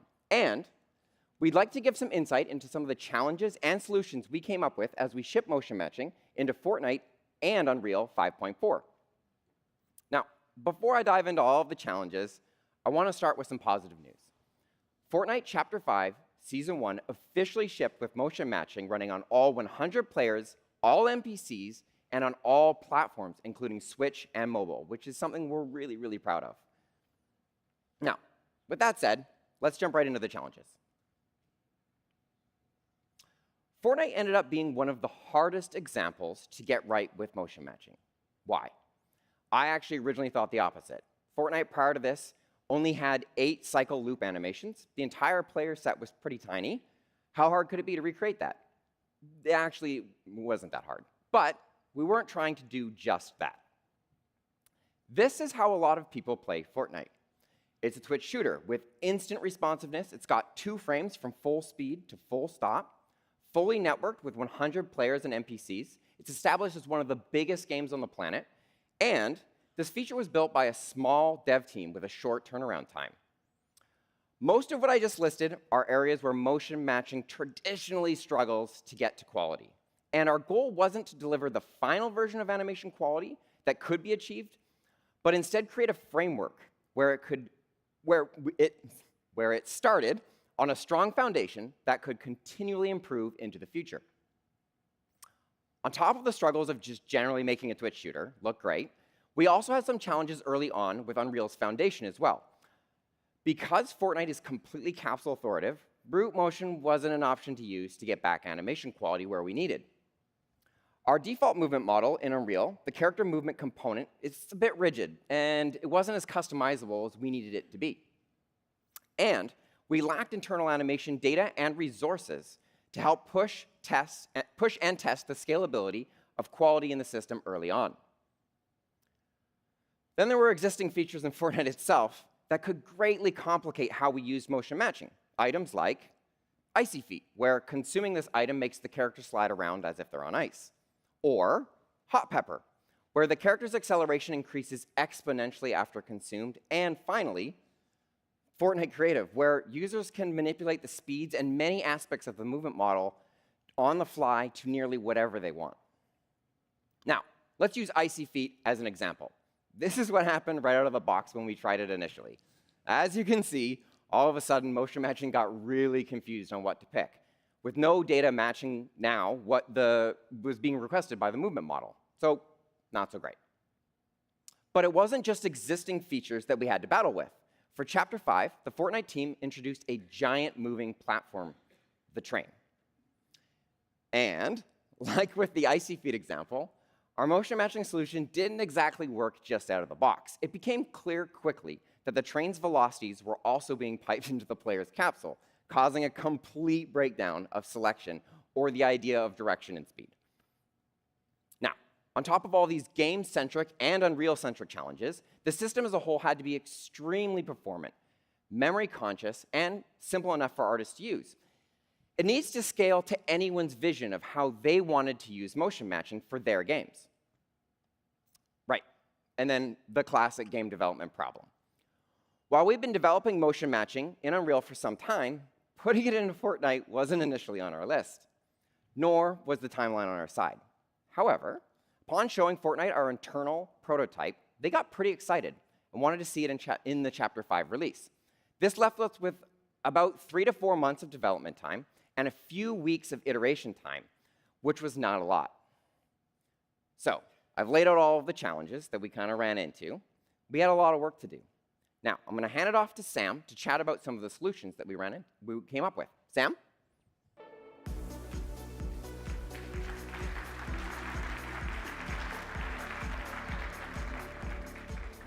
Thanks, Paddy.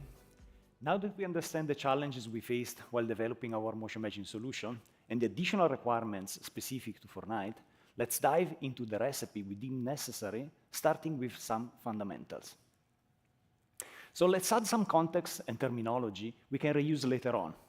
Motion matching is an animation technique that automates the transitions between nodes of a motion graph, where the nodes are sample poses of animation from a database, and the selected transition is the one that scores the best given a metric between two poses, where one of them is the query pose.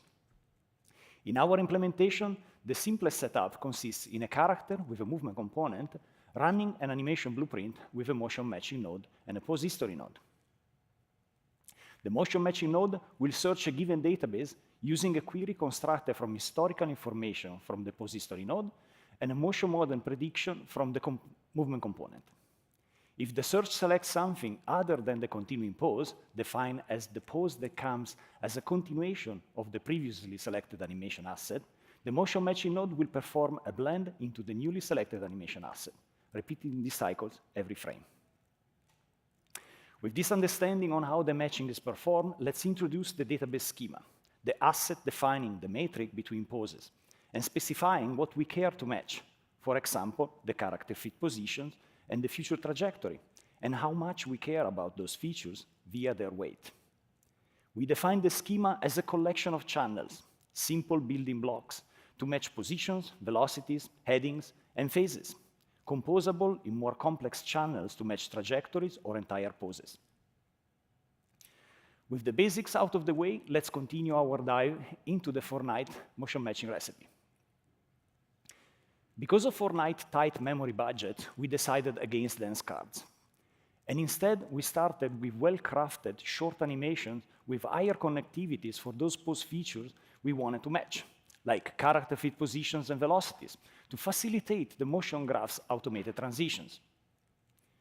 We also organize our animations in multiple databases driven by gameplay logic to discern pivots from start-stops, idles and run cycles, as well as being able to differentiate high-ends from low-end platform setups. But ultimately, we had little data that sometimes poorly matched our twitchy motion model. We knew we needed to construct motion matching queries that better reflects the manifold of our sample animation poses. So we started with manipulating the input trajectory generation by remapping motion model velocity and accelerations, as well as doctoring rotation rates and filtering out spamming input behaviors. For moving platforms, Icy Fit and Hot Pepper, we had to reconstruct historical trajectory and character pose informations to support moving reference systems and transition between them. The high frequency of animation shredding caused by motion matching in the context of a Twitch shooter put high stress on the inertial blend we initially adopted. Inertializing continuously between non-necessarily similar poses was causing visible extrapolation defects, like ripples in trajectories of fast-moving limbs. So we introduced a simple blend stack implementation. Blend stack is an anim node in charge of playing animation assets until their blend weight fades away, implementing a proper dynamic interpolating blend tree used by motion matching during asset reselection. We then use procedural behaviors to mitigate the discrepancies introduced by our doctoring between motion model and query, as well as the discrepancies between the query and the selected animation caused by the lack of animation coverage. A mix of stride warping and play rate scaling were used to compensate differences between the capsule and the selected animation speeds. Blend profiles with faster blend speeds on the character lower body were used to mitigate fit sliding during blends, and orientation warping helped bending the selected animation towards the requested input trajectory.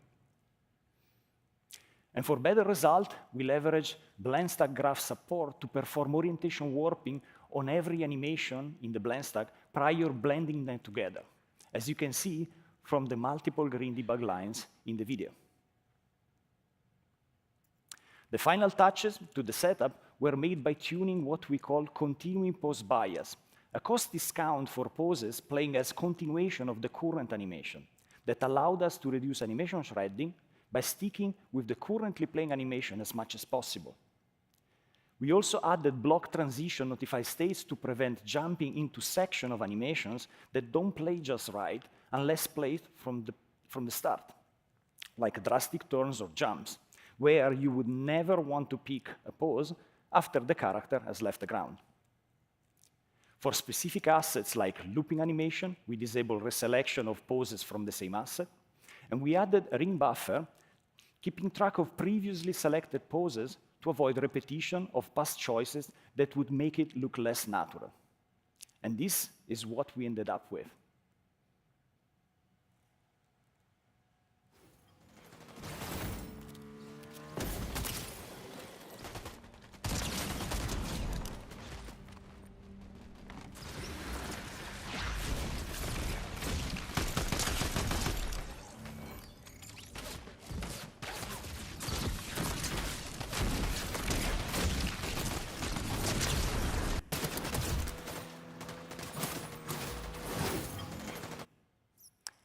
And now I'll hand it off to Jose to talk about layering.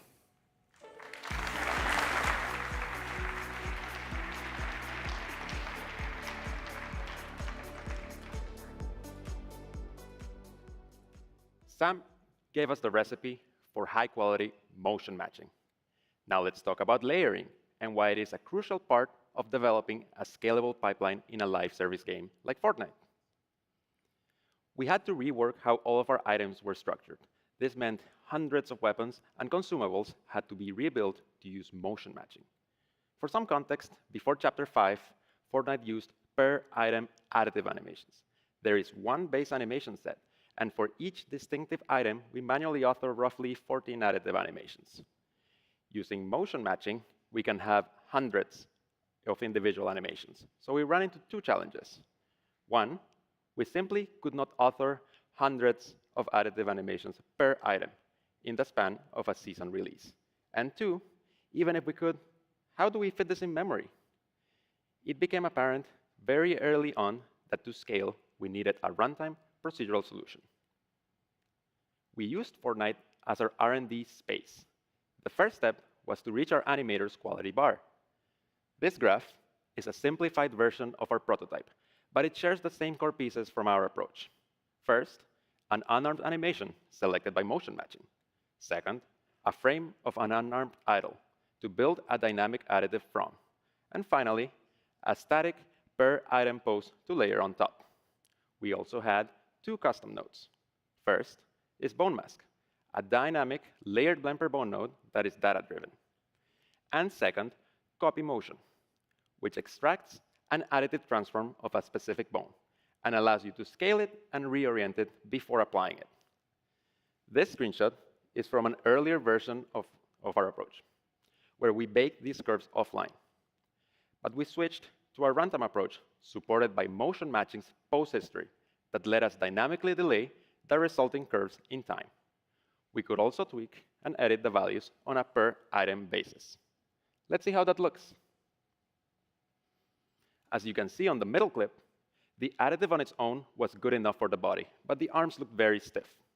It was impossible to use the hand motions as is, because they're in the wrong direction. Using Copy Motion and Pose History, we could reorient and delay the curves by just a few frames. This allows us to make heavy items feel weighty entirely at runtime. Finally, we apply this motion curve to our hand IK effectors and elbow controls.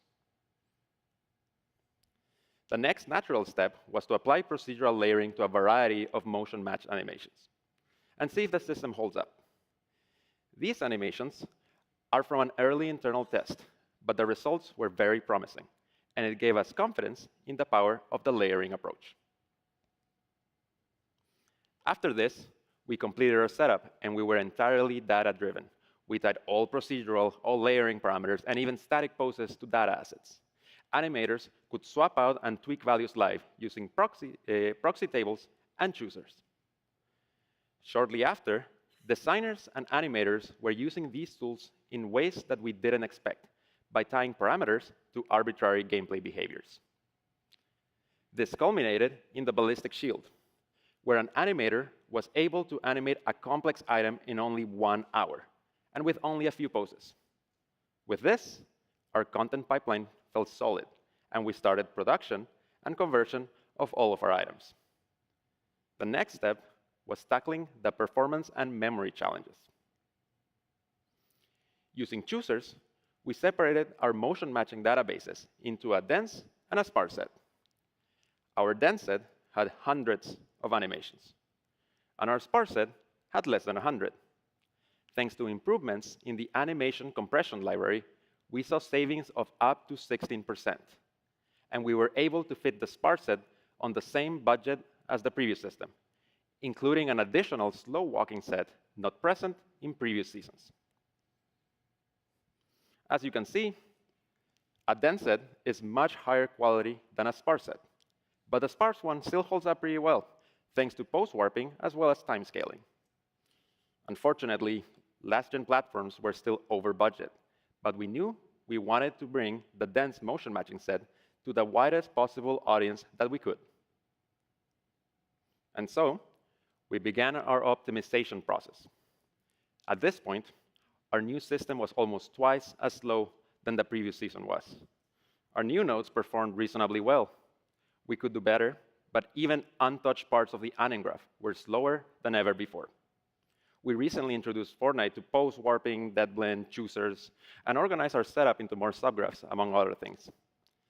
This degraded performance and memory in unexpected ways, and we had a death by 1,000 cuts situation. There was no obvious single culprit to the performance problem. So we had to optimize everything.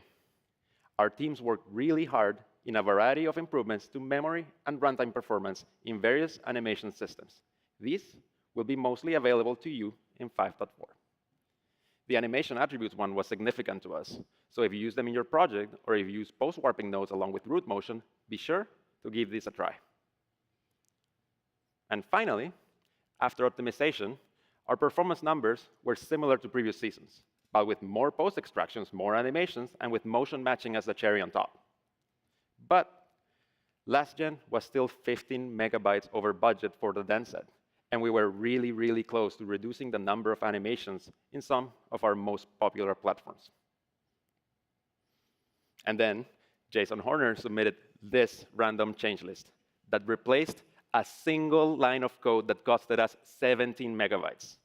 It's in the layer blend per bone node, so if you use them, this change is included in 5.4, and it will save you a lot of memory. And with this, we finally shipped.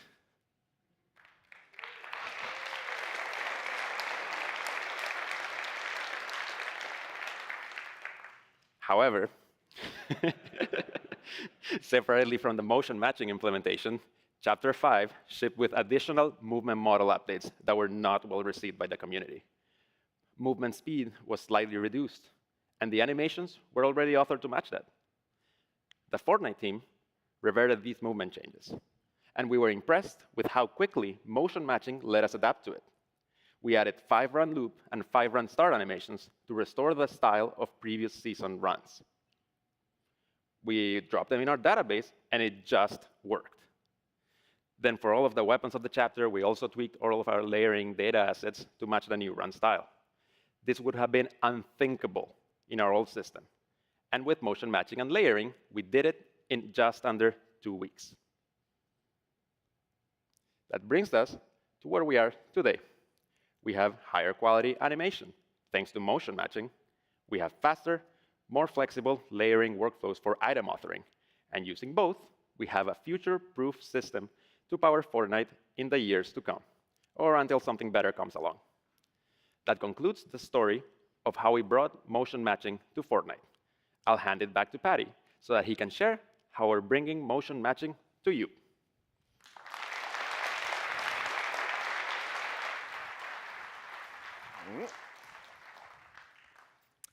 Thanks, Jose.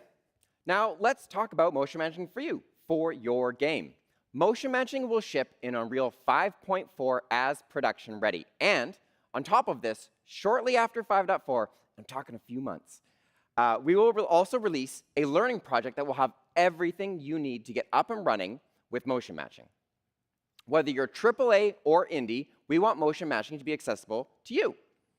That's why this project will not only be well-structured and easy to understand, It will also come with hundreds of animations available to you for free to kickstart your projects or pre-production. This is why it's going to take us a few extra months post 5.4. Please bear with us. I promise you it will be worth it. Here's another look at what was shown during the State of Unreal. This is the foundation for the sample project. Everything shown is full gameplay with no custom code. We also want this project to continue to evolve and expand over time, delivering more features, more animations, and quality for everyone. We will have more information on this very shortly. To us, this is just the beginning of motion matching in Unreal. We still have lots of features, workflow improvements, and ideas we want to try, to develop, and to deliver to everyone. Here's a quick look at some of the areas we've talked about expanding into. Root motion control and networked root motion solutions for teams to use. We'd like to use motion matching to generate content-driven blends. Multi-character motion matching, our plans for this focus around combat initially. Better tooling around generating and manipulating trajectories in the engine. More tools for artists to match their source data to the movement model. And of course, constant improvements to workflow and ease of use, plus much, much more. And finally, a shameless plug for the team that put this all together.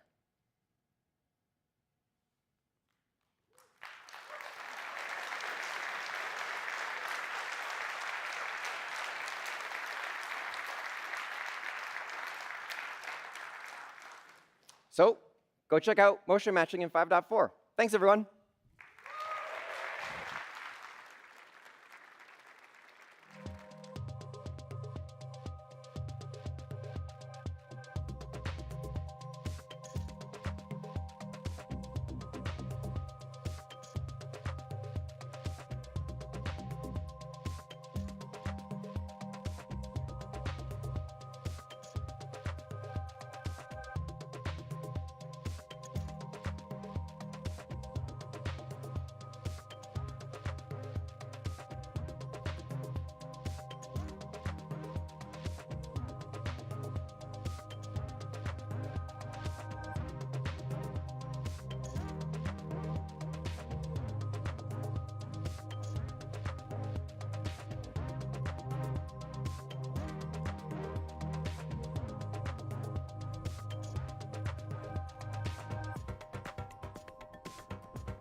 Welcome to the unknown. A whole new reality.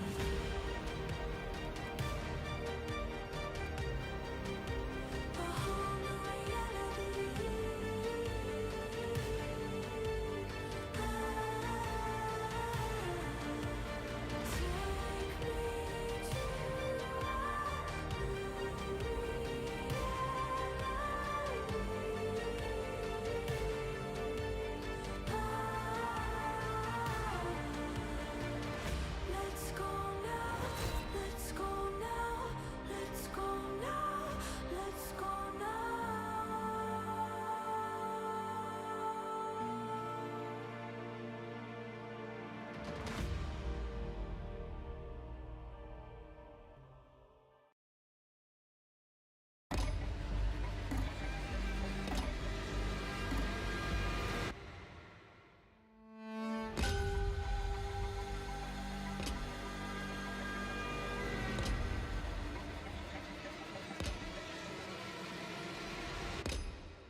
Are you plugged in? Yeah.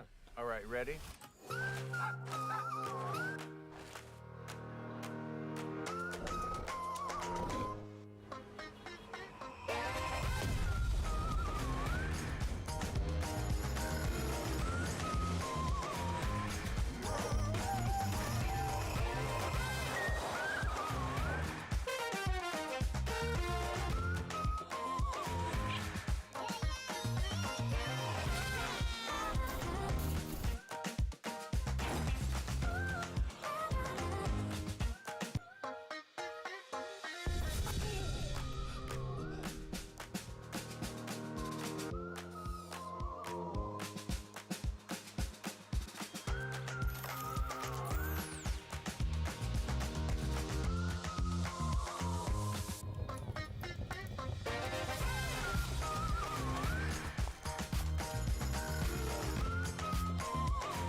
Welcome, everybody.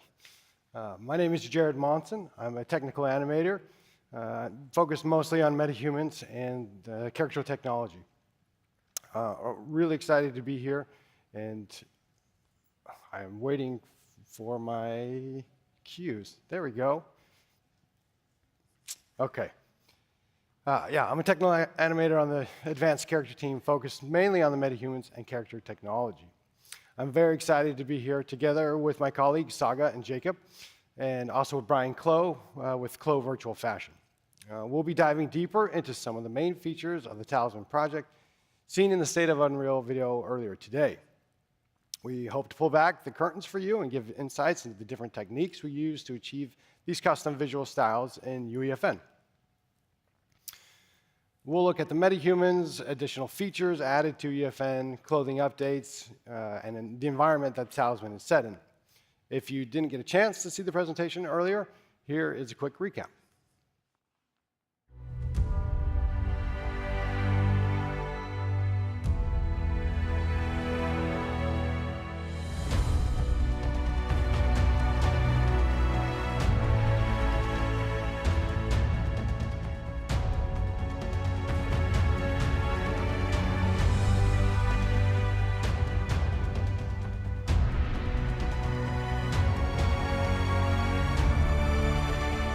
I'm glad you're here. The crew's been waiting for you, and we're ready to help you build what's next. Come on, let's go.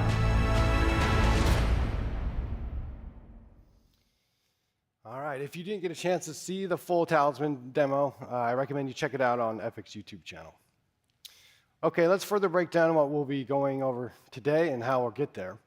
First, we'll go over a brief recap of what Metahumans are and some basic knowledge to help you better understand the technical details we'll cover. And next, with Metahumans, now in UEFN, we'll look at what we were able to achieve, the areas we had to consider, and then an overview of what we did to make this happen. After that, we'll look at the differences between an Unreal and UEFN Metahuman, then get into the nitty-gritty details of what actually changed. Brian will join us to talk about Clo, their products, and their collaboration with the new USD clothing pipeline. And then we'll get to talk about some new clothing features, simulation tools that are now available in Unreal 5.4. From there, Saga and Jacob will take over and guide you through the Talisman ship and what it took to achieve this particular environment. We then should have some time for questions and answers at the end. So without further hesitation, let's get to it. Let's first start off with a brief recap of the Metahuman ecosystem and the tools available for you to use on your projects.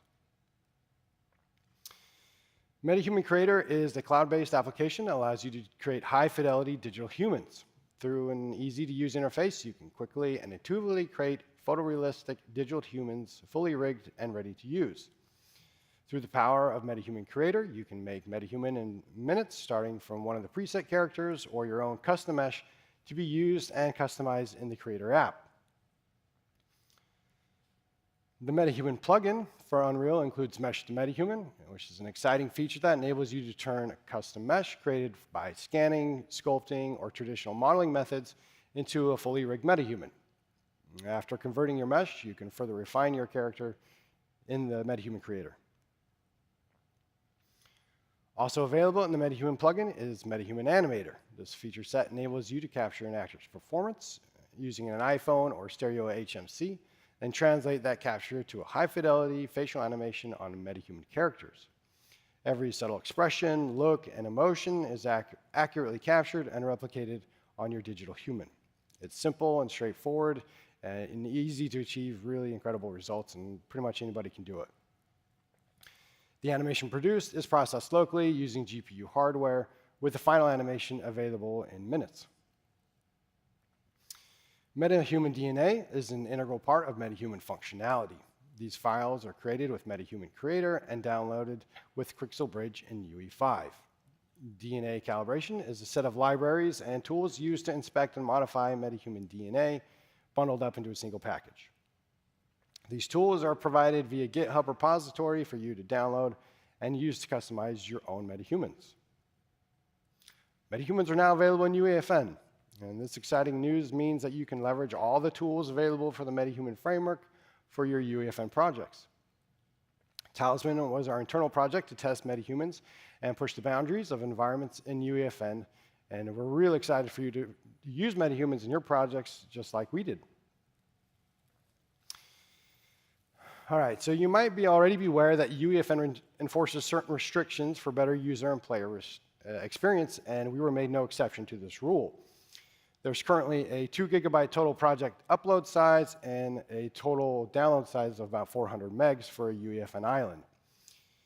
The average Unreal Metahuman cook size comes in at about 800 megs. So that's 400 megs over the total allowed limit of one island. Basically, one Unreal Metahuman is the equivalent of 2 full UEFN islands. Since we're going to be working within UEFN parameters, we knew we were going to have to get creative and come up with ways to pack in as much as we could, but only bring along what was absolutely necessary. We also knew we had to retain the high visual metahuman fidelity that we've come to expect. We ended up taking a hard look at every aspect of what made a metahuman and determine its impact on the overall outcome. Everything from textures, materials, grooms, animation performance, and meshes all had to be scrutinized. After a lot of hard work and effort, we're really excited to show you the results of what we were able to accomplish.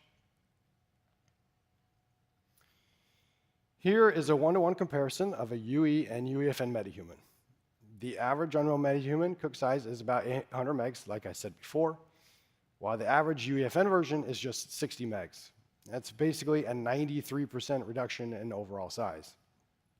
You can see here that even with a significant size reduction, we were still able to maintain a high level of realism and fidelity. This achievement is what allows you to nearly have the same great visual quality in UEFN as you do in Unreal. As you really start to look at the picture closer, you might start to be able to pick out some of the differences, like the peach fuzz has been removed, some of the finer details like wrinkles and freckles aren't as sharp, and the overall features are a little softer, but even after pointing those out, the differences are pretty hard to tell. Here we can see a wider spectrum of characters with their upload size in blue and their cook size in purple for each of the 3 quality options that you can download. In the top right corner, we can see an average size of these characters. The average high-quality version for all of these characters is an upload size of 128 megs and a cook size of 55 megs.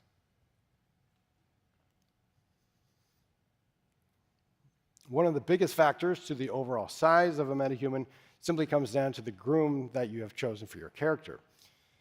Despite whatever groom you choose, your actual cook size won't vary by much, thanks to optimizations done across all characters. This means you can choose virtually any metahuman and have similar performance and fidelity across the board. And the good news is that these great-looking metahumans aren't just reserved for high-end spec machines either. Here we can see the results of high-quality level UEFN metahumans. With your UEFN islands being able to be played on across all major consoles, we wanted to make sure every metahuman was looking their best, whatever console they were seen on. From high-end to handheld devices, you can expect good-looking results across the board. Going through this process of getting metahumans into UEFN led to many improvements and optimizations, and we're excited to share these lessons learned and insights gained. So let's dive in. While bringing metahumans into UEFN, we discovered functionalities missing for metahumans just to work properly. Adding these functionalities not only improve the quality of metahumans in UEFN, but also benefit all UEFN users. And here are some of the highlights. The Metahuman component is a new UEFN-centric actor component that brings almost all the features that Metahuman use from UE to UEFN. This is the central place for tuning the visual quality and performance of your character. If you want to create custom control rigs or physics assets for secondary animation, you can apply those through the Metahuman component as well. Metahumans now work with the NPC device. We provide a basic set of NPC animations to get you started. The LOD sync component is available for you to use in your UEFN characters. We use it on the metahumans to ensure that the head and the body LODs match up. Groom assets are now also enabled and available for you to use. And we've added the ability to use recompute tangents at runtime for PC and higher-end platforms. And you can see here, this allows tangents to be updated on a deforming mesh, giving a much higher quality looking deformations. On the rigging side, we upped the per vertex weight influence from 8 bones to 12. The default bone influence is still set to 8, but if you require 12, you can enable 12. And panel-based clothing, which we'll expand on a little bit later, is also available for you to use. To help us get a better overall understanding of the differences between how a UEFN metahuman and Unreal metahuman are processed, let's take a look at what happens when you download your character. When you download a full metahuman from Metahuman Creator, you get the full unprocessed assets at their highest quality state. You then take that metahuman and do your own processing for whatever your scenario is, linear content to real-time applications. With an Unreal Metahuman, you have the option to cook what and however you want, giving you complete control over the entire end-to-end process. For UEFN, we have chosen to pre-process assets and made decisions for you that make the most sense for working in UEFN. You have fewer decisions on how that character is processed, but the benefit is your asset is already in a great place for cooking into UEFN scenarios. The most important part that we want to iterate is that the underlying Metahuman functionalities remain the same. In order to maintain compatibility with the Metahuman ecosystem, we needed to make sure that what we reduce wouldn't affect your ability to use those great tools. With that in mind, we knew we wanted to use existing meshes without changing any geometry, as well as maintain the current rigs and skeletal hierarchy. These two areas we knew we couldn't or weren't going to change, as it would have an adverse effect on your ability to use those tools. This also meant we didn't need to create a new set of assets to maintain. The UEFN Metahumans derive all of their assets from their Unreal counterparts, just tweaked to meet the needs of UEFN specs. In order to reach the performance benchmark that we needed for UEFN Islands, we determined 4 areas which we thought we could get the biggest impact and improve overall size and performance, while also maintaining fidelity. The 4 areas we felt we could improve on were reducing the overall amount of mesh LODs, general animation performance improvements, groom reductions, as well as textures and material optimizations. The area that we felt to start with was simply just to reduce the amount of the mesh LODs that we brought over to UEFN.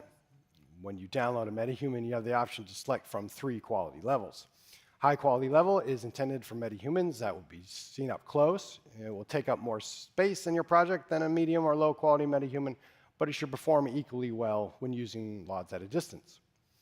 Medium and low quality settings are simply stripped down assets of the high quality version and can be used when close-ups aren't needed or the need for greater performance is wanted.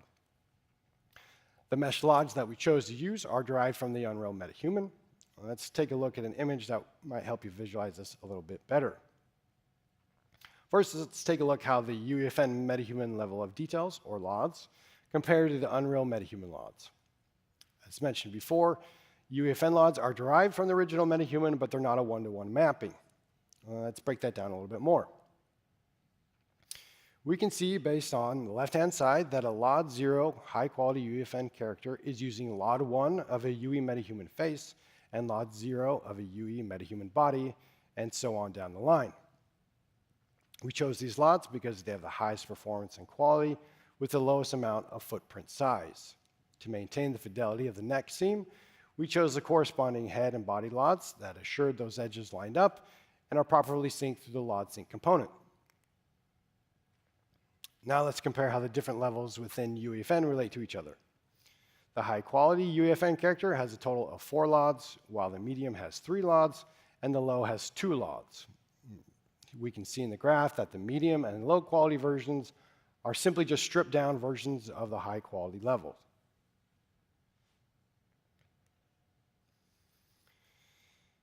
The next area of improvement we wanted to investigate was the animation performance side of things. We knew we didn't want to make any changes to the skeletons, but we felt it was worth looking into what we could optimize here anyway. By breaking down the animation compute distribution, we were able to get a better idea of what areas were taking up the most compute time and where we should start looking to improve. We noticed that the post-process NBP was using a lot of compute time, and we realized we didn't have many options to tune that area. We then created tools that allowed you to take your Metahuman from a fully enabled high-fidelity character down to only simply running just a skeletal mesh. Depending on your character, you can expect about a 20 times faster difference between a fully enabled and a fully optimized UEFN Metahuman. We also made some generic improvements, like optimizing the anim graph and removing unnecessary functions. These improvements allow you to hit the quality and performance target you're aiming for. Maybe you have a few characters in your level and you want a high quality close-up, or maybe you have multiple characters and you're looking for a certain performance target. Now you have the ability to scale the post-process anim blueprint at certain LODs or switch it off entirely. These attributes are available and set on the Metahuman component in your UEFN character blueprint.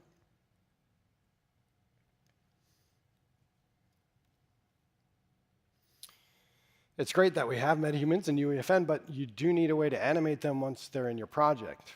In order to get your Metahumans animating, there are essentially 3 ways we can achieve this. First, we can use a sequencer device. Using this device allows us to animate directly in engine using Control Rig. Control Rig is available in UEFN, and you can create your own rigs, just like you would in UE, and animate through sequencer. Second, you can play back an animation sequence directly onto the body skeletal mesh, just like you would in Unreal. And this can be any type of imported animation, such as mocap data or hand keyframe sequence. Last but not least is through the NPC spawner device. The NPC spawner device was released in Fortnite version 28.10, and we're happy to announce that Metahumans are working with this device as well. The NPC spawner device gives you the ability to control the appearance, animation behavior, and modifiers of your NPC characters. After your NPC is spawned, you can further control their behavior through verse. When using the NPC spawner device, we provide a predetermined set of locomotion animations for your Metahuman. This allows you to start immediately with an animating NPC, but the great thing is you still have the option to choose your own animations in place of the default ones. Now let's take a look at grooms. Grooms can be expensive, so we felt there could be a lot of potential savings found here. Our first challenge was just to get grooms into UEFN to begin with. Once grooms were enabled and working in-game, our challenge was then to make them optimal to hit the performance benchmark required by UEFN. Solving these challenges ended up working in our favor because we found benefits and improvements for both UE and UEFN. While this is not an extensive list, here are some of the groom improvements that have been made. Strand auto-lotting adapts the number of curves based on the screen coverage of a given groom. We can trim more of what gets simmed, interpolated, deformed, and actually rendered. This also allows for a smoother transition between LODs, which reduces the amount of popping between them. We've also optimized these curves for faster shadowing and ray tracing. Optimizations were done to textures that required the use of less textures, use a reduced texture resolution, and shrink the overall texture size. The new compact layout is packed into 2 textures for hair cards. The attribute map that contains coverage, seed, and depth in RGB is kept at a larger resolution for card opacity. It varies between 2K and 512, depending on the asset complexity. And the tangent map is packed together with strand view in the alpha channel. This map is between 512 and 256. In the groom asset window, improved debug tools are available for you to use, and further documentation about those tools is available on the UE website. Cook optimizations were also done, which reduced the cooked groom size by about 50%. One of the areas that we thought we could make some of the most improvements was on the material and texture side of things. Through baking textures, share-based material efficiencies, simplifying operations, and less instructions, we were able to reduce the material and texture size by quite a lot. Our look dev artists put a lot of time and effort into making sure the Metahumans retain as much of the high visual fidelity that their Unreal counterparts have, but in a significantly smaller size. Now let's take a look at some of the details here. We knew we wanted to bake textures, combine maps, and simplify materials. When deciding how to bake the textures, we chose to use a combination of geometry scripts, Python, and blueprints, and Unreal rather than just C++. Working in blueprints allowed artists to iterate quickly without the need to change engine code each time we wanted to make an update. This also reduced the overall demand for time and support from engineers. Choosing what to bake essentially came down to choosing a balance between visual quality and memory footprint. Having look dev environments do A/B comparisons was critical to our artists in making the correct decisions, and you can see one of those A/B comparisons here.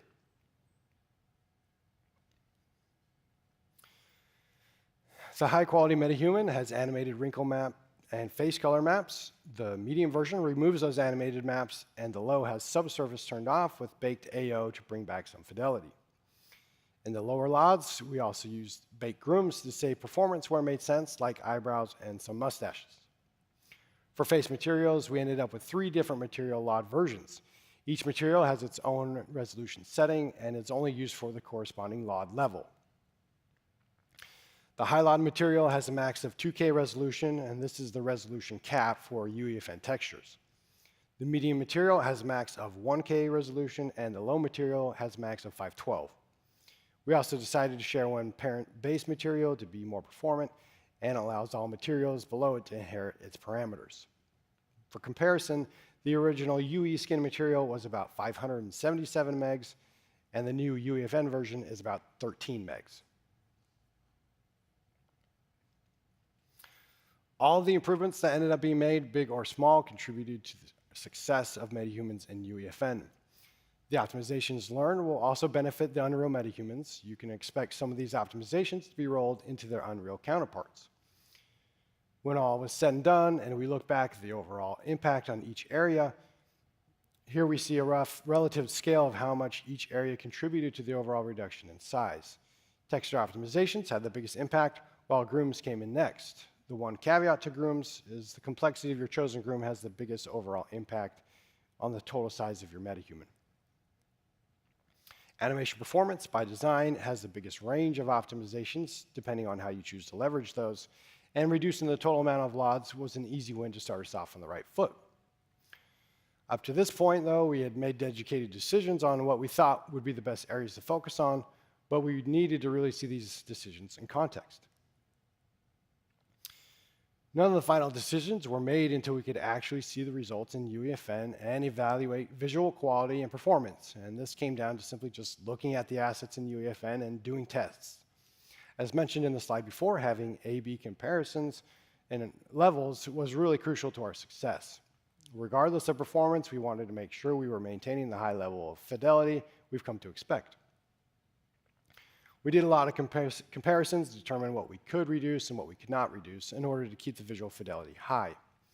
We also realized that having an accurate representation of all the components that make up our metahuman was really important to assess the actual size and performance stats.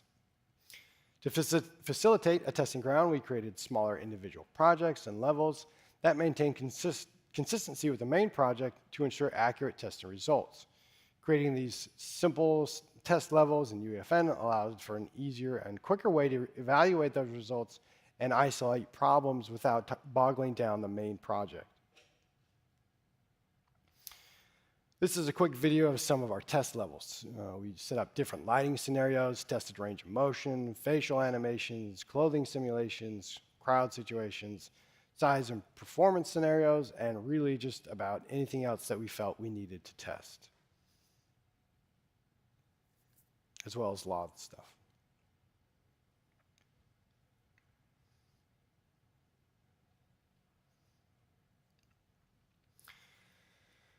With test levels set up, we couldn't make assumptions. We needed to see some real numbers. UEFN provides a tool called Project Size to help you see and evaluate those numbers. This tool gives you a breakdown of your project by asset type and the overall cook size that assets are taking up within your project. You can hammer down into each category and get more detailed information about each section. By reducing the overall cook size, you can fit more content into your project, and this tool helps you discover what assets are taking up the most space. We use this tool extensively, and it provided a tremendously helpful and valuable insight into not only Metahumans, but the overall Talisman project. Now that we know all this information about Metahuman, how can you get them into your UEFN projects? Well, the Metahumans can be imported using the Metahuman importer tool. It's very similar to what you're already used to doing in Unreal. You open the importer window, sign in with your UE account, and your Metahumans will show up under the My Metahuman section. From here, you can choose from the 3 quality levels available in UEFN, and this will download your chosen character straight into your project, and when that finishes, you're ready to go. All right, let's change gears a little now, and we can talk a little about some exciting updates to simulated clothing in 5.4. Clothing is an integral part of making characters believable and can be a visual expression of a character's personality. Creating clothing assets and getting them into your projects to use is not always an easy task. In order to make this whole process smoother and easier for you, we're very excited to now have a pipeline that allows users to integrate clothing assets from outside software packages such as Clo and Marvelous Designer. Clothing is important to Metahumans, and having more clothing assets in Metahuman Creator is one of our most requested features. We're also really excited to have partnered with the talented clothing experts at Clo in bringing this functionality not only to Metahumans, but the Unreal Engine as well. We'll go into more of how we use Marvelous Designer and Talisman and show you details on how the Unreal to UEFN clothing pipeline works. But first, let's turn some time over to Brian to give us some more details about them, their Clo and Marvelous Designer software, and how their products now integrates into the Unreal Engine workflow. Please help me welcome Brian Kim to the stage.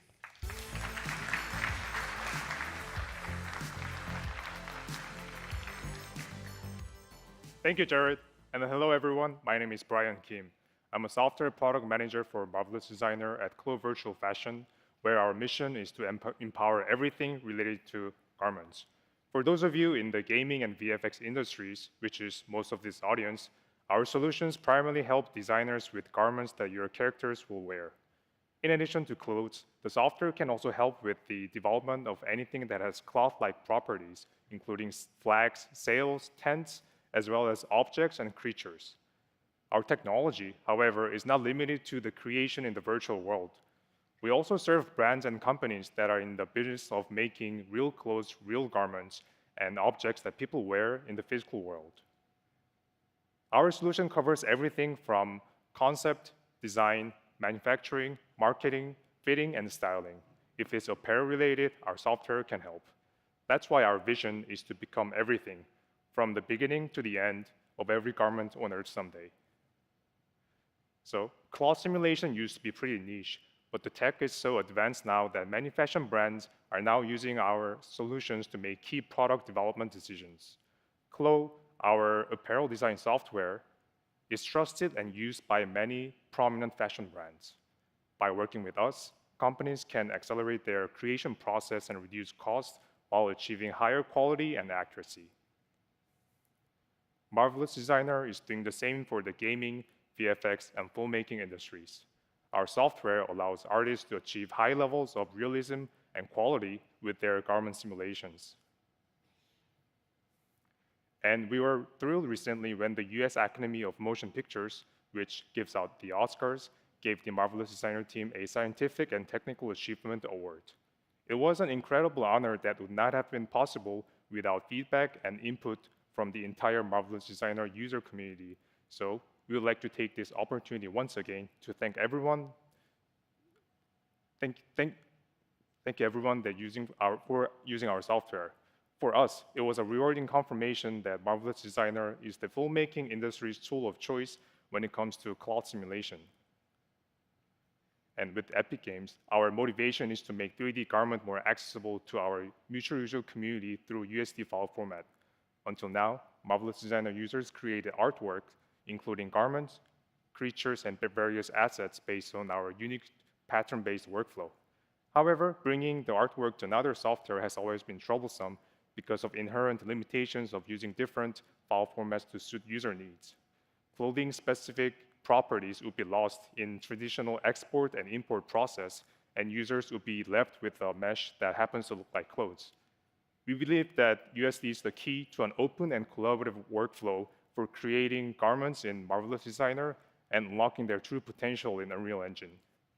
Having an aligned vision with Epic Games has allowed us to identify what really needs to be done to realize the new workflow and openly work together to build cutting-edge technologies.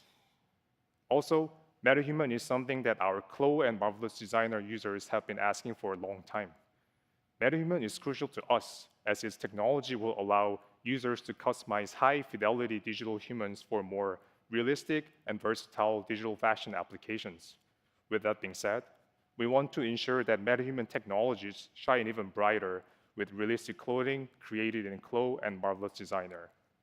Unreal Engine users will be able to apply realistic clothing on their Metahumans with ease to obtain stunning results shown in Talisman demo earlier today. Thank you for having me, and I'll hand it back to Jared.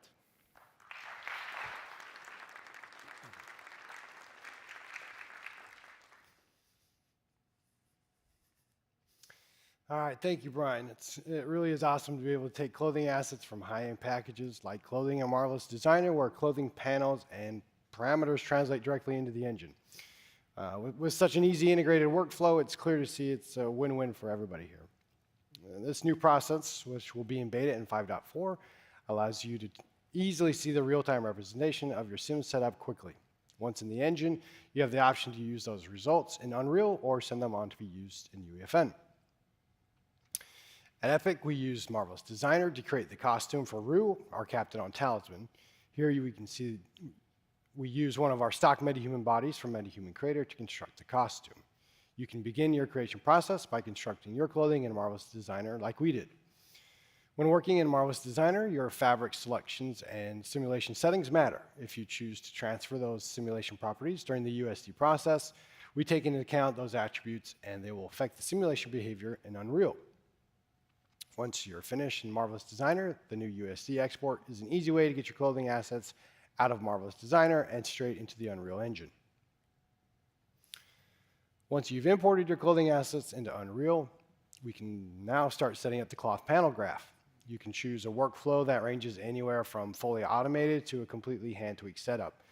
This flexibility allows you to get something up simulating faster, as well as having the opportunity or the option to customize areas that you feel are necessary. At any point in time, the cloth asset can then be used in Unreal, or it can be migrated to be used in your UEFN project. In order to get your cloth onto your character, you simply add a chaos cloth component to your character's blueprint and choose the corresponding cloth asset you want to use. A new feature we've added is an auto-generated graph that's built when you first create a cloth asset node. This graph helps you get up going fast and saves you time getting started. This includes the USD import node, some core nodes for setting up the simulation, value transfers from Marvelous Designer if selected, a physics assets node, and parameters set to good initial values. The USD import brings in both simulation mesh and render mesh for you to immediately use. And just to be clear by what I mean by that, the simulation mesh or sim mesh is a lower resolution mesh that's actually simulated but not rendered. The render mesh is a high resolution mesh that you actually see. The render mesh is driven by the sim mesh and provides a higher detailed model without having to pay the computation price of a higher resolution sim mesh. We've also added some really great nodes for you to use in your graph, like auto skinning and auto lotting to speed up the creation process. And this feature streamlines the cloth setup, allowing you to arrive at a working simulation much faster and more easily. One of the best features of the clothing pipeline, though, is not only do we provide an automated path for many aspects of the pipe, but we also allow you to customize basically every part of that pipeline to suit your needs. For Talisman, we decided we wanted to have the best of both worlds. In this project, we felt there were assets that we wanted our artists to customize to fit our needs. For example, we created our own customized high-resolution render mesh for the captain's costume. The clothing graph allows us to swap out the render mesh for our own version in a really easy way. We also decided to use some of artist-tuned skin weighting for lot 0, and we used the remesh node to auto-generate lower resolution sim meshes for the lower LODs.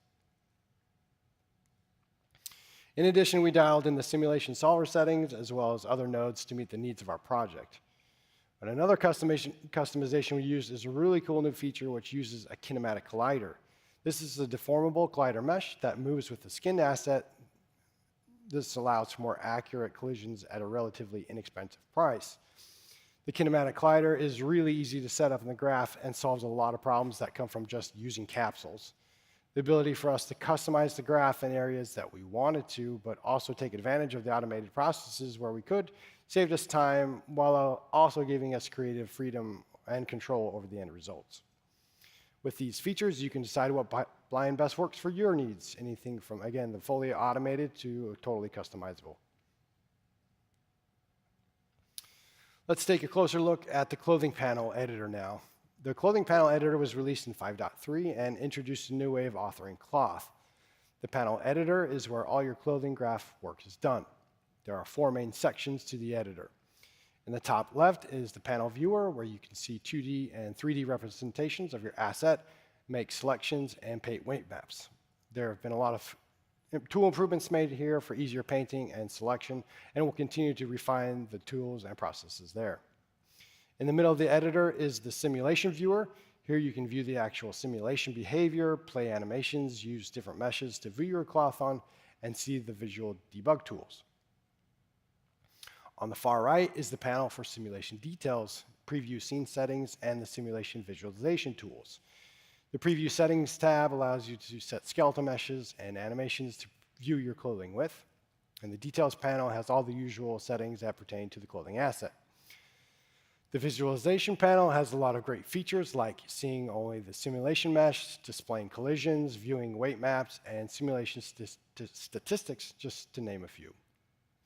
Last but not least is the data flow graph, and this is where you set up your graph and access the nodes to create different cloth features. It has a very familiar feel, similar to setting up and wiring nodes like blueprints. Once you're done setting up the graph in the panel editor, you're now ready to use your cloth asset in UE or export to UEFN. But before we do that, let's take a look at some nodes that might be of particular interest to you.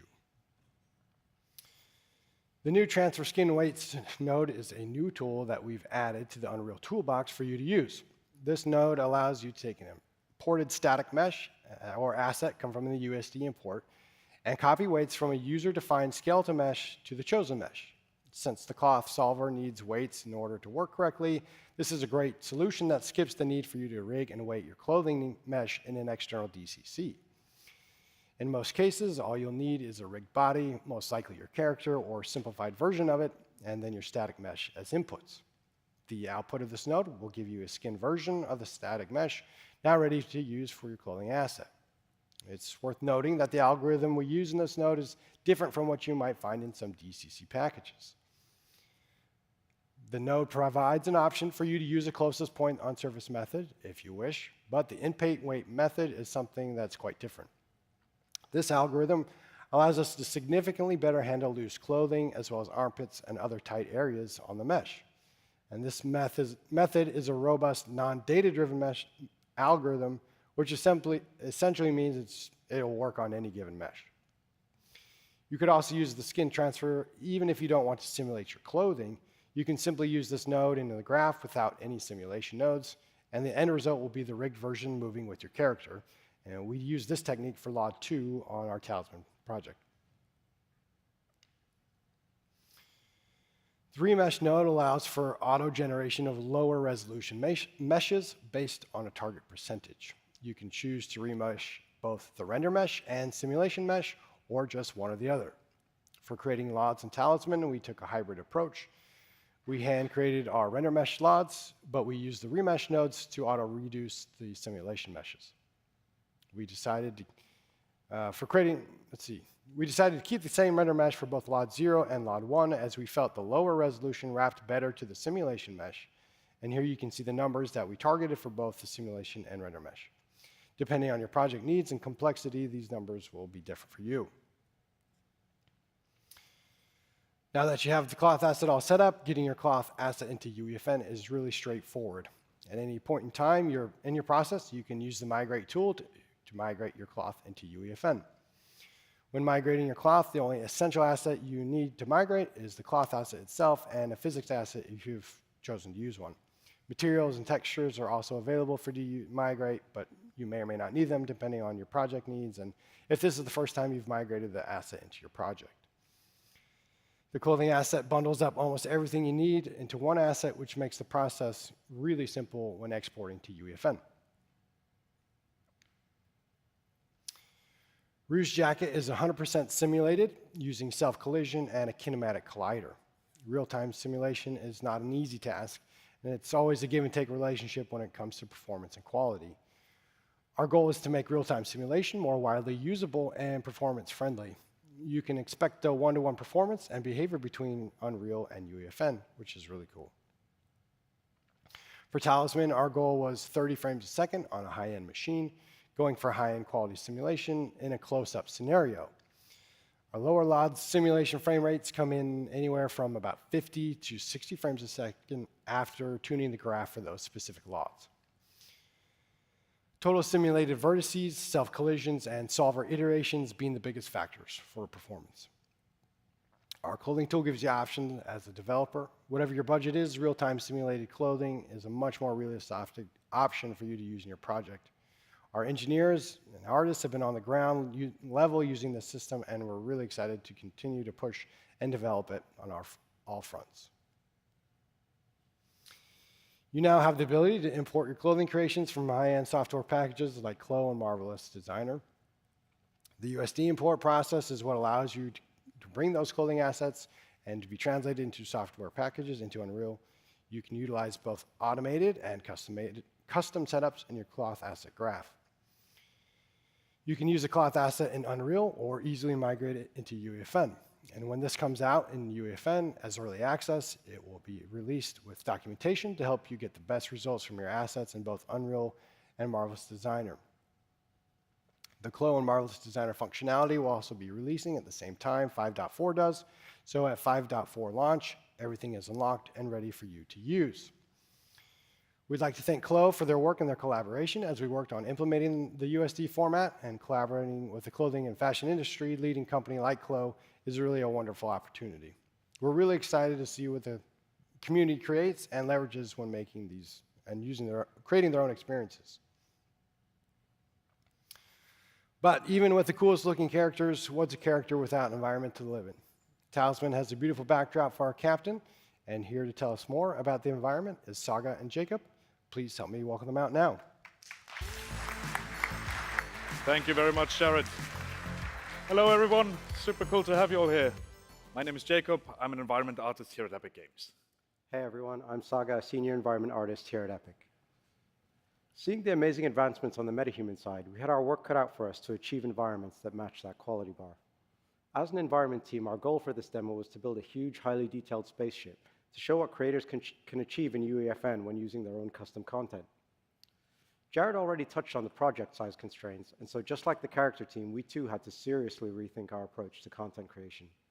While the 400 meg download size was often fine for most projects,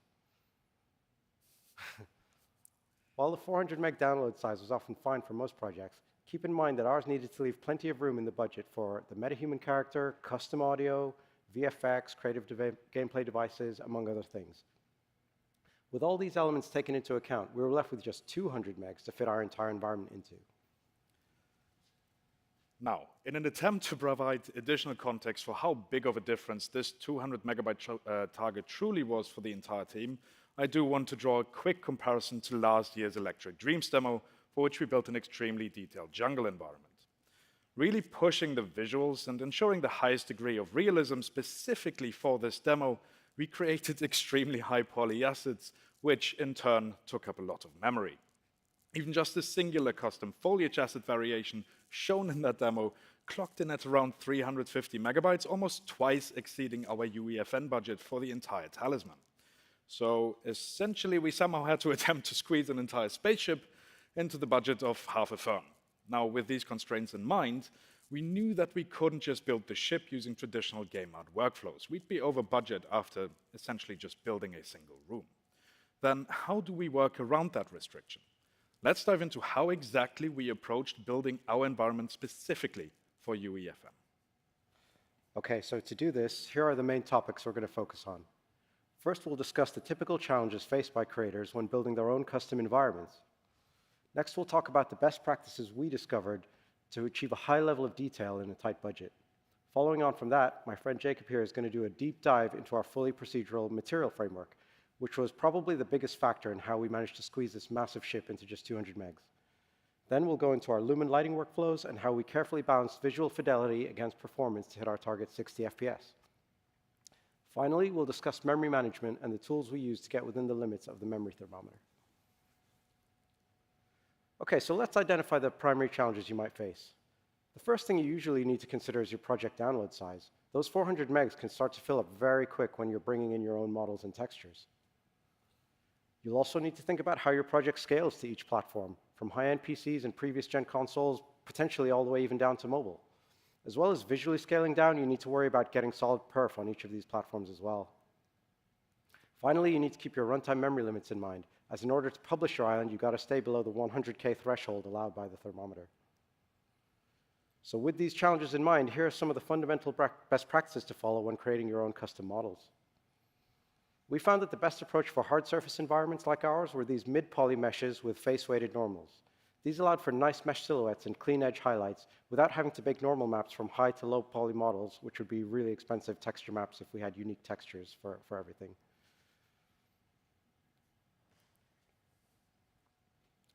Instead of trying to get all our details via normal maps or high poly meshes, we added them all via mesh decals, which is a topic we'll go into later in the talk.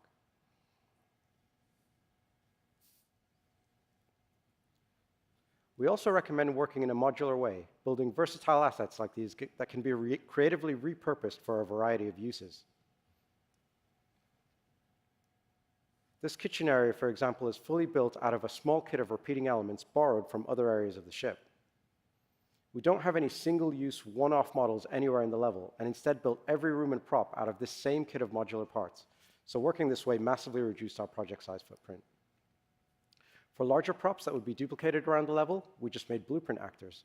These props are all kit bashed from those same smaller pieces, and turning them into blueprints made managing asset updates and prop variations much more manageable than having hundreds of duplicate actors in your outliner.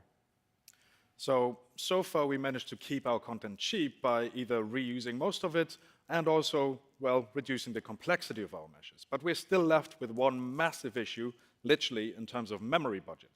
Texture maps add up quickly. Well, typically we expect textures to take up the largest amount of disk space, and we knew that if we relied on unique textures for our environment, we'd end up being over budget immediately. So we had to drastically rethink how we authored our materials for the talisman, stepping away from asset-specific textures completely to reduce their overall footprint in our project. So let's share some broad insight into how we approached a fully procedural, scalable material framework to solve our biggest size on disk concern. To start this breakdown, I want to briefly focus on what information we tend to use when texturing an asset. Artists usually rely heavily on baked ambient occlusion, curvature, and position maps as the foundation of creating high-fidelity texture sets. These baked textures give us and our tools context about the mesh we're working on that then allows us to modulate and mix different masks together. Now, reviewing the aforementioned base inputs for texture creation, we can start to look at how we might be able to ingest that data into our scene without relying on actual texture assets. For the talisman, the option that we landed on are vertex colors. To make this work, all our meshes were built specifically with clean vertex color data in mind. This means that we provide enough support loops to areas where we expect heavy interpolation, ensuring that we do have enough vertices to support smooth and artifact-free gradation of values. Now, you already got a peek at our data packing in the previous slides, but we channel pack information in our vertex color channels just as one might do with regular textures. Broken down into their components, this ends up looking something like this. We're storing ambient occlusion in our red channel, curvature in the green channel that we can split into convexity and concavity just in our material, and then a mesh component-based ID map in our blue channel, which we can use to offset masks and tiling values. So just with that, we now store the basic building blocks for texture authoring directly in our meshes, at least in a rudimentary form, but at a fraction of the cost of storing them as unique texture files. Now, I do have to point out that dynamic and procedural materials are really nothing new. In most pipelines, you'll see combinations of techniques used to elevate the visual fidelity of an asset without having to force-feed the engine high-resolution texture maps. However, we'd still have to rely on unique per-asset texture data, such as specific layer masks, to make use of aforementioned features. And we simply did not have the space for them, so we kind of had to go fully dynamic. The basic principle here is pretty straightforward. We started by identifying what types of materials we actually need for the talisman in broad terms. That's metal, painted metal, plastics, rubbers, and some textiles. These main material types are defined by our parameterized base properties in our master material, heavily relying on well-aligned tiling textures, which we can reuse across the entirety of the ship. As we don't have the budget for unique mask textures to define which part of a mesh should be paint and which should be plastic, we separate out our material domains using the material slots of our meshes. From there, we further identified what additional layers will be required to tie these surfaces together and make them feel coherent. Primarily, this boiled down to general wear, scratches, scuffs, tarnish, grime, and dust. All these additional layers are equally driven just by a limited set of tiling textures and set up to make use of parameterized control wherever possible, all still in the same master material. By manipulating our vertex color data, we can now create a variety of dynamic masks, defining exposed surfaces and occluded areas, height gradients specific to either surface types or acids, as well as grime masks, hiding the lack of input data resolution by mixing in tiling variation masks and using additional world-derived data such as Z-vector-orientated faces. Those masks allow us to blend and modulate our detail layers to create believable accumulation of dirt and dust, and also wearing down exposed areas of our meshes. Tweaking our inputs carefully, we're able to convey logical and story-driven material definitions, such as dings, dents, and scratches, that are mostly focused around areas where the crew would bump into walls and corners. Now, we went to great lengths to sort of raise the ceiling on what can be done with such an approach, creating an incredibly powerful, robust, and most importantly, scalable material system, which was indeed kind of a bit of a huge challenge. But we really wanted to show what's possible and how far one can take the idea to inspire our users to experiment and create their own materials. While we don't have the time today to cover the materials in full depth, rest assured that you get to peek behind the curtain. All this content is going to be available very soon for you to dive into. That being said, we do want to share at least some specific insights and improvements that we brought into UEFN to help you in creating your own custom environments. First of all, to make it easier for our artists to switch between different surface textures for any given material type, the team added full support for texture arrays into UEFN. Because we needed ways of ensuring consistent texture tiling independent of mesh scale or orientation, we created a bespoke, optimized dithered world-aligned projection approach that reduced the necessary texture samples all the way from the default 3 to just a singular 1. Our mesh-based ambient occlusion data is super important, but it really only considers the atomic acid, not the context in which the acid is used next to other objects in your scene. So to further enhance the feeling of cohesion of our heavily kit-bashed scene, we made sure to also ingest distance field-derived ambient occlusion. The incredible benefit of using DFAO is that it reacts to our set dressing. You can see here that grime and dirt accumulations update when our set dressing changes. Using it on top of our mesh-based data massively helped in really making everything in the level feel connected. To reduce the performance impact of our many material instances at the beginning of the project and their resulting draw calls, we ended up finding creative ways of storing material definitions for all of our different surfaces directly in our meshes. While this ensured seamless deployment to all supported platforms, this preset system also made it harder to modify the look of unique meshes in our scene. So this is where we're super happy to announce that custom primitive data is now fully supported in UEFN. Custom primitive data allows us to locally ingest data stored in the actor into our materials to override texture indices, change a vast amount of surface properties, and really minutely modify the amount of wear, grime, and tarnish without touching our materials or redefining our existing presets. Now, after all that work, we had created convincing, fully dynamic materials, adding high-fidelity visuals to the talisman without the need for any asset-specific textures. To level it up one last time and provide complex tertiary details like insets, screws, panel cuts, grates, and buttons, we made extensive use of mesh decals. Mesh decals are an incredibly versatile and equally resource-friendly approach to adding kit-bashable visual complexity to hard surface meshes. This really enabled the entire team to add visually consistent and convincing detail on the fly, either by creating mesh decal sets unique to specific assets or by adding them on the fly directly in the engine. All while actually only paying for a few base textures instead of really expensive meshes. To support this workflow properly, we added a custom bounded UV's parallax occlusion mapping function to UEFN that allows for artifact-free atlas projection. Excuse me, please. Delivering memory-friendly 4-3D details across the entire ship. That already, in its entirety, covers kind of the 60,000-foot view on how we approach the look of the talisman, at least from the material side of things. I'll let Saga take it from here to touch on lighting optimization, as well as our granular approach to memory management systems. Thank you, Jacob. Okay, so next we'd like to touch on how we optimized our Lumen lighting setup to carefully balance the trade-off between visuals and perf. This clip of the corridor lighting demonstrates many of the techniques we used on the rest of the ship. We're mostly using a combination of emissive planes in tandem with real lights. Most of our lights and static meshes are non-shadow casting, and you'll see why that is on the next slide. Now, I have to mention here that before we did these optimizations, the ship was running at it was struggling to run at perf, and so all of these techniques I'm going to walk you through the way we managed to hit our target FPS. So you can see how these objects are not being hit by a direct light source. Lumen, thankfully, takes care of the occlusion and GI in these indirectly lit areas, even when the meshes have the cast shadows property disabled. So we found that disabling cast shadows on meshes not hit by direct light greatly reduced our shadow depth cost, improving perf without compromising the visuals in any way. Another really handy optimization we found was to fake the shadows of these overhead lights by adding a light function with a stripe texture into the spotlight. It's much cheaper than casting real shadows and gives us even greater control over the art direction of the ship. So improvements were made to the Lumen algorithm during the development of the project to reduce the amount of noise and flickering in Lumen.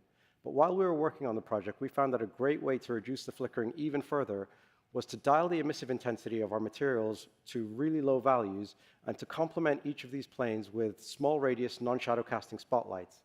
So each emissive plane would have its own spotlight attached to it. We also encourage you to use the smallest possible max draw distance on your lights in order to cull them from view when you don't need to see them being rendered.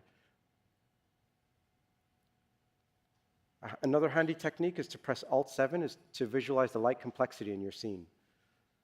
This is the technique that we use to minimize the amount of overlap between lights, and we went through the entire ship and tried to keep most of the level in the dark blue zone as much as possible. Finally, let's go into our approach for managing the memory thermometer in UEFN and look at the tools we had at our disposal before deciding on our final memory management technique. So with everything loaded and streaming disabled, the project was way over the memory limit, so we had a long way to go to get everything under 100K. We first enabled world partition streaming, but found that our unorthodox grid layout didn't work well with the square streaming grid. Our corridors were way too long in one axis, and you had to be able to see all the way to the end of the corridor without any actors visibly popping in. Adjusting the cell size and range to show the whole corridor meant we had way too much of the rest of the ship streamed in at any given time. Another problem with relying solely on world partition was that the ship had a lot of verticality. Our two biggest rooms, the common room and the cargo hold, sit right on top of each other in the z-axis, but world partition currently only works in X and Y, so when you were in either one of these two rooms, the other one was always fully loaded into memory. So the world partition team are working on implementing the system in 3 dimensions, but until then, we had to figure out another way to get the ship under memory. We decided that we'd need to manually load and unload areas of the ship depending on where the player was, and this is where data layers came into play. So to start with, we created a unique data layer for each room of the ship. The helm, the crew quarters, the corridors, the common room, each had its own layer with all the actors in each room placed in its corresponding layer. This includes all the geo, decals, lighting, post-processing, and effects for each room. Some of the rooms were really massive, and we didn't want to load them into memory all at once, as this was causing hitches. So we split up the larger rooms into sub-layers. The common room, for example, has 5 sub-layers split up by section of the room, such as the kitchen, the lounge, the hydroponic garden, etc. After creating all the layers, we dropped them into sequences and staggered the loading of each sub-layer in order to incrementally load them into memory. In these same sequences, we're also unloading other areas of the ship that we don't need in order to free up even more memory for ourselves. The following clip shows the general setup in action.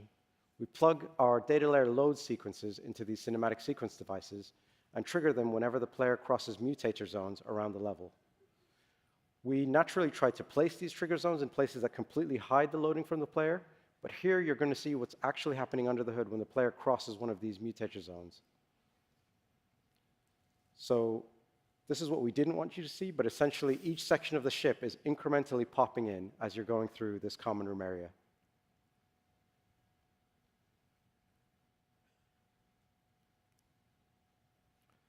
Okay, so with all that being said, we hope you've enjoyed seeing behind the scenes on the creation of the Talisman project. Unfortunately, that's all we've got time for now, but please feel free to explore the project for yourself at the Epic Games booth. We have about 14 minutes left for Q&A, and this is where we'll be joined by some of our Epic Games colleagues to help us out as well. And if you have a question, please come up to the mic right there. I'd also like to welcome Jared and Brian back onto the stage for the Q&A as well. Thank you.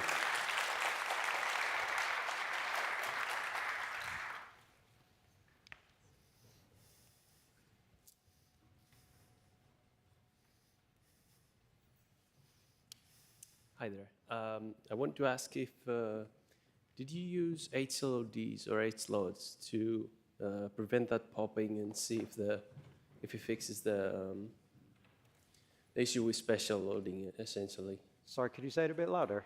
HLODs. Did you? Oh, right. Attempt to see how they work in? Right. Yeah. We did think about using HLODs, but the way the level was built, it was kit bashed out of thousands of tiny actors.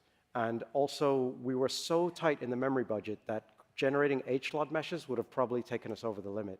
So HLODs didn't really make sense for us to prevent actor popping. We also thought about disabling actors from being spatially loaded, but there would be way too many actors non-spatially loaded for it to make sense. So we just had to do the data layers approach. That's good. Thank you. No, thank you. Hi, my name is Chloe. I have 2 questions. Firstly, were any of your guys' models in this environment Nanite based?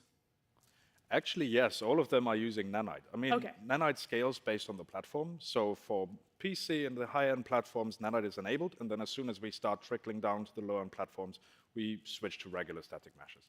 Okay, sounds good. And then second of all, more for the environmental design, but did you guys use some sort of sociological aspects to creating your environment? So do you look at either real-world societies for your environments, or what aspects do you do to better create the digital society that this level plays into? That's a really cool question, actually. I mean, when we start any of these projects, it's a big huddle with our guys and getting together and trying to understand what we actually want to build or need to build. And then it's a really creative process of just starting to essentially spitball and see what feels right. And then you go into the entire gray boxing stage and collecting reference images. And we didn't look out for anything specifically other than trying to fit into this sort of derelict style spaceship. But there were certain things like the common room, for example, where it felt really interesting to have this weird kind of impersonal shared space with some areas that felt a bit more personable, but then giant robot arms and pipes just jetting in the middle of that room. Thank you so much. Thank you. Thank you.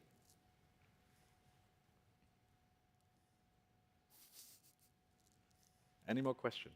We have lots of time, guys. If not, that's fine too. Yeah. Kind of off the cuff, but are there any like workflows that are traditional to Unreal Engine that you're not, you're finding that you really had to make a pivot to adopt UEFN? You know, like working well with UEFN with this level of visual fidelity?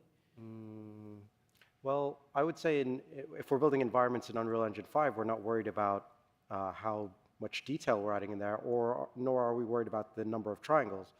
Obviously, Nanite means you can have almost infinite triangles in your Unreal Engine 5 scene, but the obstacle in UEFN is all of that becomes massive in your download size. So we've just had to rethink like how we got high fidelity visuals out of tiny assets. Yeah, the entire base setup for how we approached this took, similarly to how you guys approached the Metahumans, had us sitting at our computers kind of scratching our heads, thinking about, okay, how do we actually tackle that if we want to build a huge spaceship? Because we just came off from the Electric Dreams GDC demo that, as mentioned, single foliage variations clocked in at over 350 megabytes because we really wanted to push high fidelity. And so coming off from that and being like, oh no, we really need to think about how we author our content without just exploding the download size, that was kind of tricky. But yeah, that pivot happened pretty early on. Yeah, same on the character side too. Like, like I said, we looked at our metahumans, was like, holy crap, these are huge, and we have to get them into this. And so, yeah, it was a lot of head scratching. I mean, like, what do we start throwing out? Yeah. And so that's definitely a little different approach that, you know, we weren't used to. Yeah, we also joked about like we could probably have kit bashed this thing out of individual triangles. Like that's how small it felt like the UEFN budget was. So it's, yeah. Hi again. So I want to ask, for example, in your example, you used data layers because it was a single-player experience. So Fortnite usually has a multiplayer, asynchronous gameplay. So you cannot really use data layers because if a player is there, then another one is not, and you have to load everything essentially. So are there any tips in terms of scaling this type of visual fidelity to have multiple levels? Because also in UEFN you cannot have more than one level, so you cannot just reset memory essentially. Yeah. So are there any tips in how we can scale this to say one extra spaces outside the spaceship, say planet? Yeah. That's a really great question. I never even thought about it until you brought it up, but I would say think creatively about what your gameplay is in those scenarios. Like maybe your multiplayer arenas are confined so players can only be in one arena at a time potentially. I think it just involves like out-of-the-box thinking in terms of what you can do with your gameplay, because it is a real limit that obviously asynchronously you can't have players going through different mutators on gates and loading in different sections independently. Yeah, that's a huge challenge. All right, thank you. That's a great question. Yeah, that's a really good question. Hello. Hi. So consumer devices are getting more and more capable, larger color volumes, brighter displays.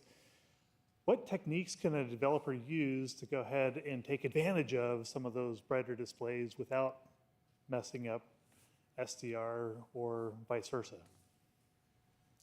You guys know? That's a great question. I personally don't know. Let's see if any of their colleagues, anybody have any ideas on that one? You have a great question that stumped us all, but there is somebody at the booth, I'm sure that could help you. So please bring your question over to the booth, and that might be able to help you. Thank you. But thank you. It's a Rod Stewart question. I know. Really good question. Yeah, that's a question for Rod. Yeah.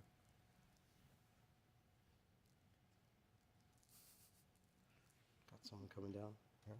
Yeah. Hello.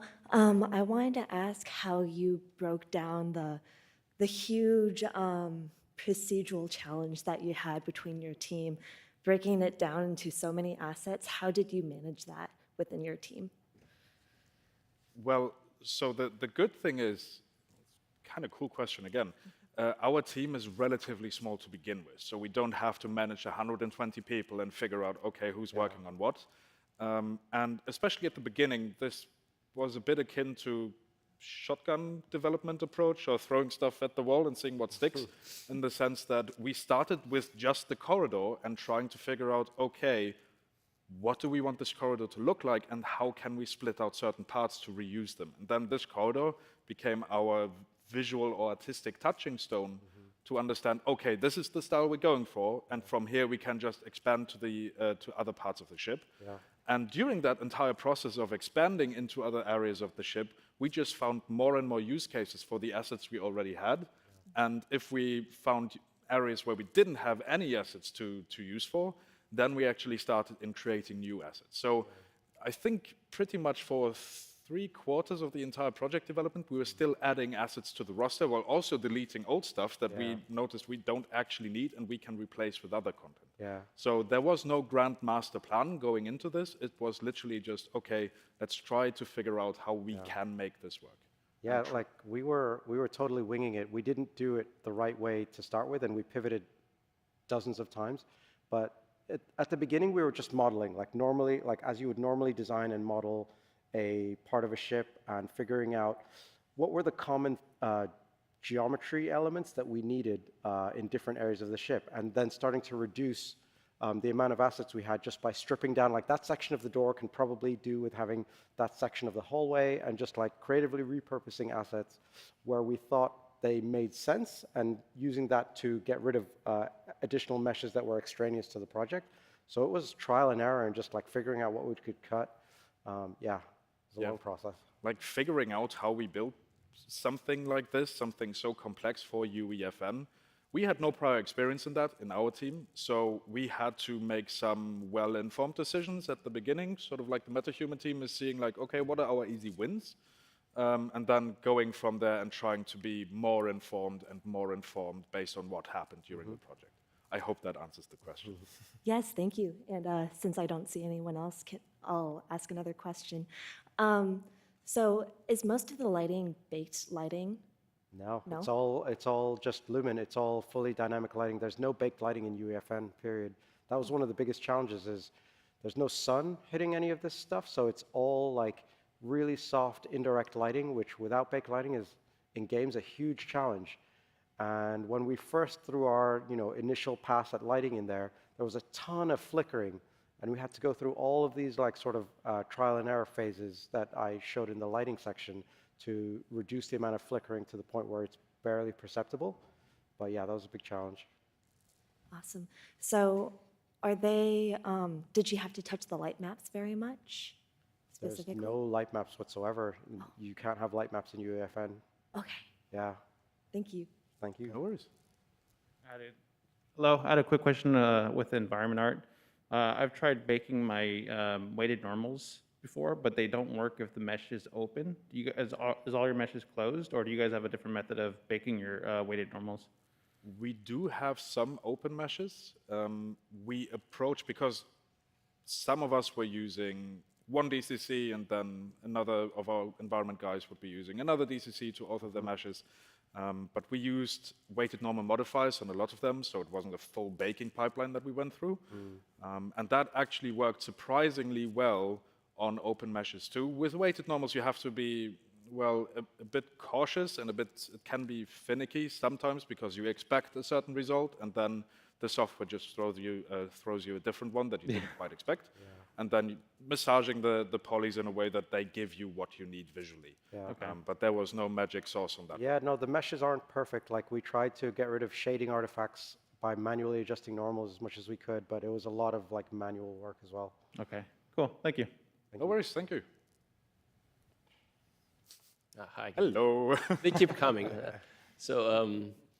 I was wondering for the kit passing, say the robot arm, for example, was it better to design or place the modular elements in the scene or make a blueprint prop and do it in the blueprint prop That's a good question. We initially had, well, we had two versions. One was a blueprint version, but that was very unwieldy to animate in sequencer.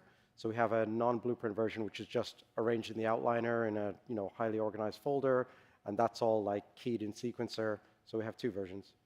Okay, and which one would you recommend as for a designer? I would recommend as much as possible using blueprints. Go ahead. Any actor container part, so any prefab system in that regard is way better when you use to set dresses. Yeah. Because we were using meshes in a very unorthodox way in creating these different modules out of pieces that were never intended for it. And then wanted to animate it because it looked kind of cool. Yeah. We did have to go through and break it out of the blueprint so we can organize it directly in the outliner so we can then use parent assets that we can animate in sequencer and the rest of the arm kind of follows along. Yeah. So for these very complex, non-rigged, kit-bashed mechanical pieces, having them in the outline and organized there is probably one of the only ways to do it nicely. Yeah. For any other just static prop, always, especially when it's kit-bashed, always use an asset container like blueprint assets. Yeah. But ideally for this, if you plan for it properly and have many, many uses for it that you know of, I trade a rigged mesh, like a unique rigged mesh, and then you can create animation sequences or rig it up directly in-engine and animate it in-engine, which is much more of a nicer workflow and kind of more streamlined. There's been a bunch of talks happening around scene graph. We didn't have access to scene graph when we built this project, but going forward, instead of blueprints, I would say scene graph would be the way to generate these hierarchical components. Sounds good, thank you. Thank you. Hello. I think that's, We'll get one more. We'll get one more. We'll get one more. Last one. So in regards to the plants, with people being very good at spotting patterns and things, and they're very organic, and you didn't have a lot of, space for multiple different versions of plants. Yeah. How did you go about maintaining the organic and not patterned feel of them? I mean, if you play the demo, you'll see there is a lot of repetition. We tried to minimize it as much as possible. I think there's 3 plant variations in there, but it's really not a lot. We wish we had the budget for more, but yeah, it's just non-uniform scaling stuff, like arranging them in creative ways. But yeah, you'll notice repetition for sure. Okay. And it's comes down to sort of high quality asset selection too. Yeah. So there are assets that if you duplicate them next to each other a few times and rotate them around, you can scale them however you want. They will look like they repeat. And others hide that stuff really well. So we went through multiple cycles in the project of identifying, okay, these assets we can repeat 100 times and you won't really notice. And so we focused on staying with these assets specifically. And so the plans are kind of a testament to that. Okay, thank you. Thank you very much. Thank you, everybody. Thank you, everyone.